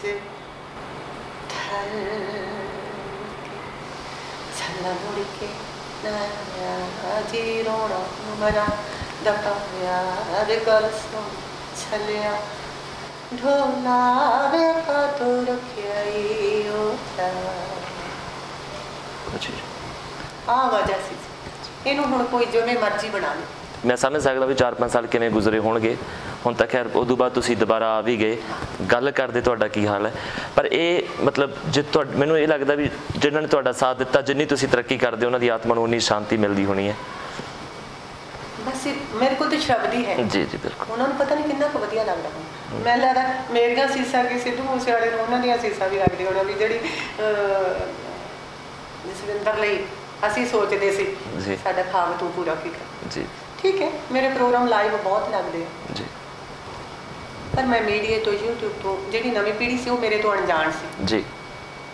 ਤੇ ਮੈਂ ਸਪੈਸ਼ਲ ਤੌਰ 'ਤੇ ਸ਼ੁਕਰਗੁਜ਼ਾਰ ਕਰਦੀ ਹਾਂ, ਮੂਸੇ ਪੂਰੇ ਪਿੰਡ ਦਾ ਹੀ ਸ਼ੁਕਰਗੁਜ਼ਾਰ ਕਰਦੀ ਹਾਂ ਜੀ। ਸਿੱਧੂ ਮੂਸੇਵਾਲਾ ਦਾ ਤਾਂ ਮੈਂ ਸ਼ੁਕਰਗੁਜ਼ਾਰ ਹਾਂ, ਉਹਨਾਂ ਦੀ ਮੰਮਾ ਦਾ, ਉਹਨਾਂ ਦੇ ਪਾਪਾ ਦਾ। ਮੈਂ ਪੂਰੇ ਮੂਸੇ ਪਿੰਡ ਦਾ ਹੀ ਸ਼ੁਕਰਗੁਜ਼ਾਰ ਕਰਦੀ ਜਿਨ੍ਹਾਂ ਨੇ ਹੀਰਾ ਪੈਦਾ ਕੀਤਾ। ਉਸ ਹੀਰੇ ਨੇ ਮੈਨੂੰ ਦੁਬਾਰਾ ਤੋਂ ਰਿਨਿਊ ਕੀਤਾ ਤੇ ਰੌਸ਼ਨ ਕੀਤਾ ਜੀ ਜੀ। ਤੇ ਬੱਚਿਆਂ ਨੂੰ ਕਿੰਨੀ ਖੁਸ਼ੀ ਇਸ ਗੱਲ ਦੀ, ਕਿਉਂਕਿ ਬੱਚੇ ਤਾਂ ਫੈਨ ਸੀਗੇ ਬਈ ਬੱਚੇ ਹੁਣ ਸੋਚਦੇ ਆ ਵੀ ਬੱਚਿਆਂ ਨੇ ਇਹ ਗੱਲ ਨਹੀਂ ਕਹੀ ਵੀ ਮੰਮਾ ਤੁਹਾਡੀ ਸੱਚੀ ਤੁਹਾਡੀ ਗਾਇਕੀ 'ਚ ਦਮ ਹੋਣਾ ਜਿਹੜਾ ਸਿੱਧੂ ਮੂਸੇਵਾਲੇ ਨੇ ਵੀ ਨਾਮ ਲਿਆ। ਹੁਣ ਕਹਿੰਦੇ ਹੁਣ ਨਵੀਂ ਪੀੜ੍ਹੀ ਸਰਚ ਕਰਦੀ ਹੈ ਜੀ, ਬਾਹਰੋਂ ਮੈਨੂੰ ਫੋਨ ਆਉਂਦੇ ਕਹਿੰਦੇ ਜੀ ਸਾਡੇ ਬੱਚੇ ਕਹਿੰਦੇ ਆ ਇਹ ਲੇਡੀ ਕੌਣ ਹੈ। ਅੱਛਾ ਜੀ, ਲੇਡੀ ਵੀ ਇਹਨੂੰ ਸਰਚ ਕਰੋ ਜੀ, ਉਦੋਂ ਬੜੀ ਖੁਸ਼ੀ ਹੁੰਦੀ। ਪਿਛਲੇ ਦਿਨਾਂ 'ਚ ਤੁਹਾਡਾ ਮਿਰਜ਼ਾ ਬੜਾ ਸਰਚ ਹੋਇਆ, ਤੁਹਾਡੀ ਗਾਇਕੀ ਬੜੀ ਸਰਚ ਹੋਈ, ਜਸਵਿੰਦਰ ਬਰਾੜ ਪੂਰੀ ਸਰਚ ਹੋਈ ਹੈ ਪਿਛਲੇ ਕੁਝ ਦਿਨਾਂ ਦੇ ਵਿੱਚ। ਥੈਂਕ ਯੂ ਰਾਜਾ, ਥੈਂਕ ਯੂ। ਸਰਚ ਕਰਨ ਵਾਲੇ ਵੀ ਤੁਸੀਂ ਬੈਠੇ ਹੋ ਜੀ ਜੀ, ਕਹਿੰਦੇ ਮੀਡੀਆ ਤਾਕਤ ਵੀ ਹੈ। ਜੀ ਜੀ ਬਿਲਕੁਲ। ਮੈਂ ਮੀਡੀਆ ਨੂੰ ਇੱਕ ਰਿਕੁਐਸਟ ਕਰੂੰ ਵੀ ਮੀਡੀਆ ਨੂੰ ਕਲਾਕਾਰ ਦੀ ਤਾਕਤ ਬਣ ਕੇ ਰਹਿਣਾ ਚਾਹੀਦਾ। ਜੀ ਬਿਲਕੁਲ। ਕਲਾਕਾਰ ਕੋਈ ਰੱਬ ਨਹੀਂ ਹੁੰਦਾ ਜੀ, ਜਾਂ ਅਸੀਂ ਕੋਈ ਸੰਤ ਨਹੀਂ ਹੁੰਦੇ ਵੀ ਸਾਥੋਂ ਕੋਈ ਗਲਤੀ ਨਹੀਂ ਹੋਣੀ। ਜੀ ਜੀ ਬਿਲਕੁਲ। ਸਾਤੋਂ ਗੀਤਾਂ ਰਾਹੀਂ ਵੀ ਕੋਈ ਗਲਤੀ ਹੋ ਸਕਦੀ ਹੈ, ਸਾਤੋਂ ਸਟੇਜ ਤੇ ਵੀ ਕੋਈ ਮਿਸਟੇਕ ਹੋ ਸਕਦੀ ਹੈ, ਬਿਲਕੁਲ। ਸਾਡੇ ਤੋਂ ਆਮ ਲਾਈਫ 'ਚ ਵੀ ਕੋਈ ਮਿਸਟੇਕ। ਜਦੋਂ ਆਮ ਗਲਤੀਆਂ ਨੂੰ ਤੁਸੀਂ ਇੰਨਾ ਮਾਫ ਕਰ ਸਕਦੇ ਹੋ ਨਾ, ਬਿਲਕੁਲ, ਪਲੀਜ਼ ਸਾਡੀ ਗੱਲ ਨੂੰ ਇੰਨਾ ਨਾ ਚੱਕਿਆ ਕਰੋ, ਕਲਾਕਾਰਾਂ ਦੀ ਗੱਲ ਜੀ ਜੀ, ਸਾਨੂੰ ਮਾਫ ਕਰਨ ਦੀ ਜਲਦੀ ਕੋਸ਼ਿਸ਼ ਕਰਿਆ ਕਰੋ। ਜੀ ਜੀ, ਦੁਨੀਆ ਤੇ ਹੋਰ ਬਹੁਤ ਕੁਝ ਹੋਈ ਜਾਂਦਾ, ਉਹਨਾਂ ਨੂੰ ਚੱਕੋ। ਜਿਹੜਾ ਰੇਪ ਹੋ ਰਿਹਾ, ਚਿੱਟਾ ਵਿਕ ਰਿਹਾ, ਨਵੀਂ ਪੀੜ੍ਹੀ ਖਤਮ ਹੋ ਰਹੀ ਹੈ। ਜੀ ਜੀ, ਹਾਂ ਨਾ ਜੀ, ਆ ਕਰੋਨਾ ਆਇਆ, ਆਉਣ ਵਾਲਾ ਸਮਾਜ ਸਾਡਾ ਇਹ ਲਾ ਲਓ ਵੀ ਰੋਜੀ ਰੋਟੀ ਦੀ ਪ੍ਰੋਬਲਮ ਹੈ। ਇਹਨਾਂ ਚੀਜ਼ਾਂ ਤੇ ਆਪਾਂ ਨੂੰ ਕਰਨਾ ਚਾਹੀਦਾ। ਕਈ ਲੋਕ ਕਹੀ ਜਾਂਦੇ ਜੀ ਕਰੋਨਾ ਆਇਆ ਹੁਣ ਮੈਨੂੰ ਕਮੈਂਟ ਆਈ ਜਾਣ, ਇਹ ਕਹਿੰਦਾ ਗਾਈ ਜਾਂਦੇ ਆ। ਭਾਈ ਸਾਡਾ ਕੰਮ ਹੈ, ਖੇਤੀ ਵਾਲਾ ਖੇਤੀ ਕਰੂਗਾ, ਦੁਕਾਨਦਾਰ ਵਾਲਾ ਦੁਕਾਨ ਤੇ ਜਾਊਗਾ, ਹਨਾ। ਗਾਉਣ ਵਾਲਾ ਗਾਣਾ ਨਾ ਤਿਆਰ ਕਰੂਗਾ ਤਾਂ ਹੋਰ ਵਿਚਾਰਾ ਕੀ ਕਰੂ। ਜੀ ਜੀ ਬਿਲਕੁਲ। ਹੁਣ ਤੁਸੀਂ ਥੋੜਾ ਮੀਡੀਆ ਦਾ ਕੰਮ ਹੈ, ਤੁਹਾਡਾ ਕੰਮ ਹੈ ਇੰਟਰਵਿਊ ਲੈਣਾ। ਜੀ ਤੁਸੀਂ ਇੱਥੇ ਆਏ ਹੋ ਮੇਰੇ ਘਰੇ, ਵੈਲਕਮ ਜੀ ਆਇਆਂ ਨੂੰ, ਇਹ ਤੁਹਾਡਾ ਕੰਮ ਹੈ। ਜੀ ਜੀ ਬਿਲਕੁਲ। ਤੁਸੀਂ ਆਪਦੇ ਕੰਮ ਨੂੰ ਅੱਛਾ ਕਹਿ ਕੇ ਕਿਸੇ ਦੂਜੇ ਦੇ ਕੰਮ ਨੂੰ ਕਿਉਂ ਬੁਰਾ ਕਹਿੰਦੇ? ਬਿਲਕੁਲ ਬਿਲਕੁਲ। ਜੀ ਜੀ, ਆਪਣੇ ਆਪ ਨੂੰ ਹਰ ਬੰਦਾ ਹੀ ਵਧੀਆ ਲੱਗਦਾ। ਜੀ ਜੀ। ਤੇ ਸਾਡਾ ਕੰਮ ਹੈ ਗਾਉਣਾ। ਹੁਣ ਕਲਾਕਾਰਾਂ ਤੇ ਇਹ ਤਵਾ ਲਾ ਰੱਖਿਆ ਵੀ ਦੁਨੀਆ ਮਰੀ ਜਾਂਦੀ ਹੈ ਜੀ ਕਰੋਨਾ ਨਾਲ ਤੇ ਇਹ ਗਾਈ ਜਾਂਦੇ ਆ। ਉਹ ਭਰਾਵਾ ਅਸੀਂ ਢਿੱਡ ਵੀ ਪਾਲਣਾ, ਆਪਣੇ ਬੱਚੇ ਵੀ ਅਸੀਂ ਸਟੇਬਲ ਵੀ ਰਹਿਣਾ। ਜੀ ਬਿਲਕੁਲ। ਵੈਸੇ ਬਹੁਤ ਗੱਲਾਂ ਪਤਾ ਹੋ ਗਈਆਂ। ਮੈਂ ਆਖਰੀ ਇੱਕ ਸਵਾਲ ਮੈਂ ਤੁਹਾਨੂੰ ਪੁੱਛੂੰਗਾ ਕਿ ਜਿਹੜੀ ਤੁਸੀਂ ਬਹੁਤ ਵੱਡੀ ਗੱਲ ਹੈ ਕਿਸੇ ਕਿਸੇ ਦੇ ਹਿੱਸੇ ਆਇਆ ਵੀ ਪੰਜਾਬ ਕਿਸੇ ਵੀ ਇੰਡਸਟਰੀ ਦੇ ਵਿੱਚ, ਖਾਸ ਕਰਕੇ ਜਦੋਂ ਤੁਸੀਂ ਸਟੇਜ ਤੇ ਹੋਈਏ ਤਾਂ ਇਹਦੇ ਵਿੱਚ ਲੰਬਾ ਸਮਾਂ ਟਿਕਣਾ ਬਹੁਤ ਔਖੀ ਗੱਲ ਹੈ। ਤੇ ਤੁਸੀਂ ਔਰ ਬੱਬੂ ਮਾਨ ਦੋ ਐਗਜ਼ਾਮਪਲਸ ਹੋ ਜਿਹੜੇ ਲੰਬੇ ਸਮੇਂ ਤੋਂ ਇਸ ਇੰਡਸਟਰੀ ਦੇ ਵਿੱਚ ਟਿਕੇ ਹੋ। ਤੇ ਲੋਕ ਤੁਹਾਨੂੰ ਗੁਰਦਾਸ ਮਾਨ ਸਾਹਿਬ, ਹਾਂ ਗੁਰਦਾਸ ਮਾਨ ਸਾਹਿਬ ਵੀ ਹੈ, ਬਾਬਾ ਬੋੜ ਆਪਣੇ। ਜੀ ਬਿਲਕੁਲ ਬਿਲਕੁਲ। ਗੁਰਦਾਸ ਮਾਨ ਸਾਹਿਬ ਲਾ ਲਓ, ਗੁਰਮੀਤ ਬਾਬਾ ਜੀ ਲਾ ਲਓ। ਜੀ ਜੀ ਜੀ ਬਿਲਕੁਲ। ਹੁਣ ਤੱਕ ਉਹ ਗਾਉਂਦੇ ਰਹੇ ਉਹਨਾਂ ਦੀ ਧੀ ਰਾਹੀਂ। ਗੁਰਮੀਤ ਬਾਬਾ ਜੀ ਨਾਲ ਹੁਣ ਤੱਕ ਸਟੇਜਾਂ ਲਾਈਆਂ। ਜੀ ਜੀ ਬਿਲਕੁਲ। ਔਰ ਇੱਕ ਮੇਰਾ ਸਵਾਲ ਇਹ ਹੈ ਵੀ ਇਹ ਗਲੈਮਰ ਦੀ ਦੁਨੀਆ ਦੇ ਵਿੱਚ ਸਾਹਿਬ ਲਾ ਲਓ। ਜੀ ਜੀ, ਜੇ ਉਹਨਾਂ ਦਾ ਨਾਮ ਲਈਏ ਤਾਂ ਹਾਂ ਤੱਕ ਸਟੇਬਲ ਨੇ। ਬਿਲਕੁਲ। ਬਹੁਤ ਸਾਰੇ ਜਦੋਂ ਆਉਂਦੇ ਨੇ। ਜੀ ਜੀ ਬਿਲਕੁਲ। ਮੈਂ ਵੀ ਸੁਣਦੀ ਜੀ।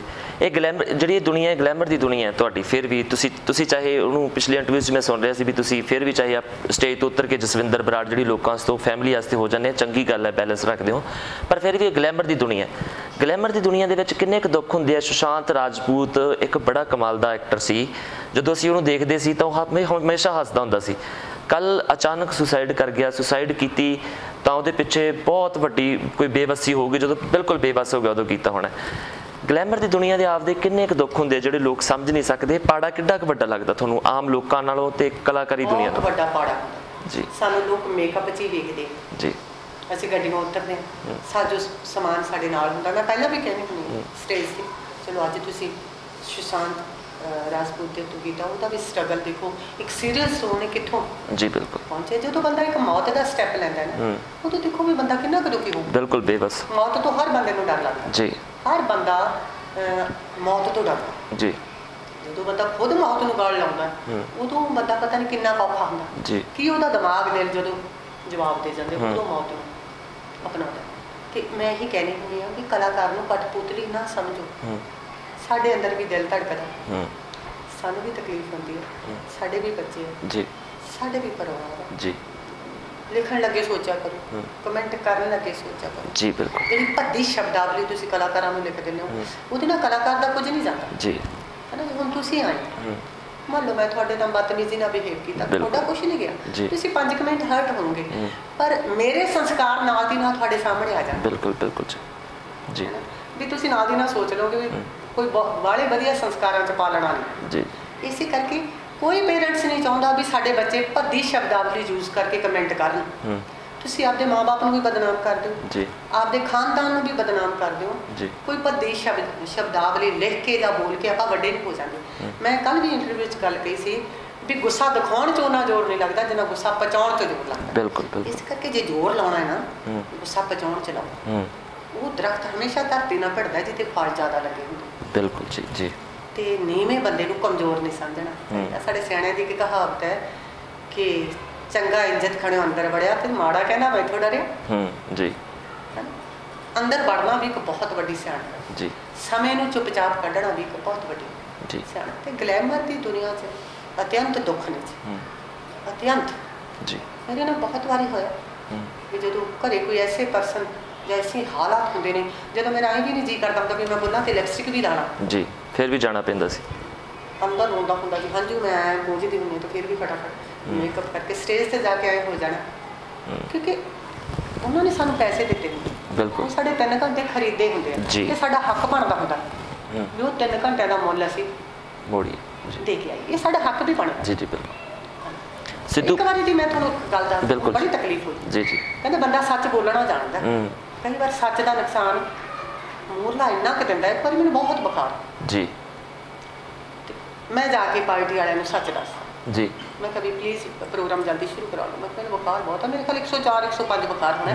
ਤਰਨ ਤਾਰਨ ਦੇ ਕੋਲ ਹੀ ਪ੍ਰੋਗਰਾਮ ਸੀ, ਪੱਟੀ ਤੋਂ ਅਸੀਂ ਸਾਈਡ ਤੇ ਗਏ ਸੀ, ਵਿਆਹ ਦਾ ਪ੍ਰੋਗਰਾਮ ਸੀ ਜੀ। ਉਹ ਕਹਿੰਦੇ ਸੀ ਕੋਈ ਨਹੀਂ ਓਕੇ। ਮੈਂ ਗੋਲੀ ਲਈ, ਮੈਂ ਕਿਹਾ ਵੀ ਨਹੀਂ ਬੁਖਾਰ ਤਾਂ ਉਤਰੂ ਤੇਰਾ ਪ੍ਰੋਗਰਾਮ। ਮੇਰੀ ਇੱਕ ਕਮੀ ਲਾ ਲਓ ਵੀ ਮੈਨੂੰ ਆਉਂਦਾ ਮੈਂ ਪ੍ਰੋਗਰਾਮ ਤੇ ਪੂਰਾ ਜ਼ੋਰ ਲਾ ਦਾਂ, ਕਿਉਂਕਿ ਜੇ ਮੇਰੇ 10 ਸਰੋਤੇ ਵੀ ਰੁੱਸ ਗਏ ਸਮਝ ਲਓ ਮੇਰੇ 10 ਪ੍ਰੋਗਰਾਮ ਗਏ ਜੀ। ਬਿਲਕੁਲ।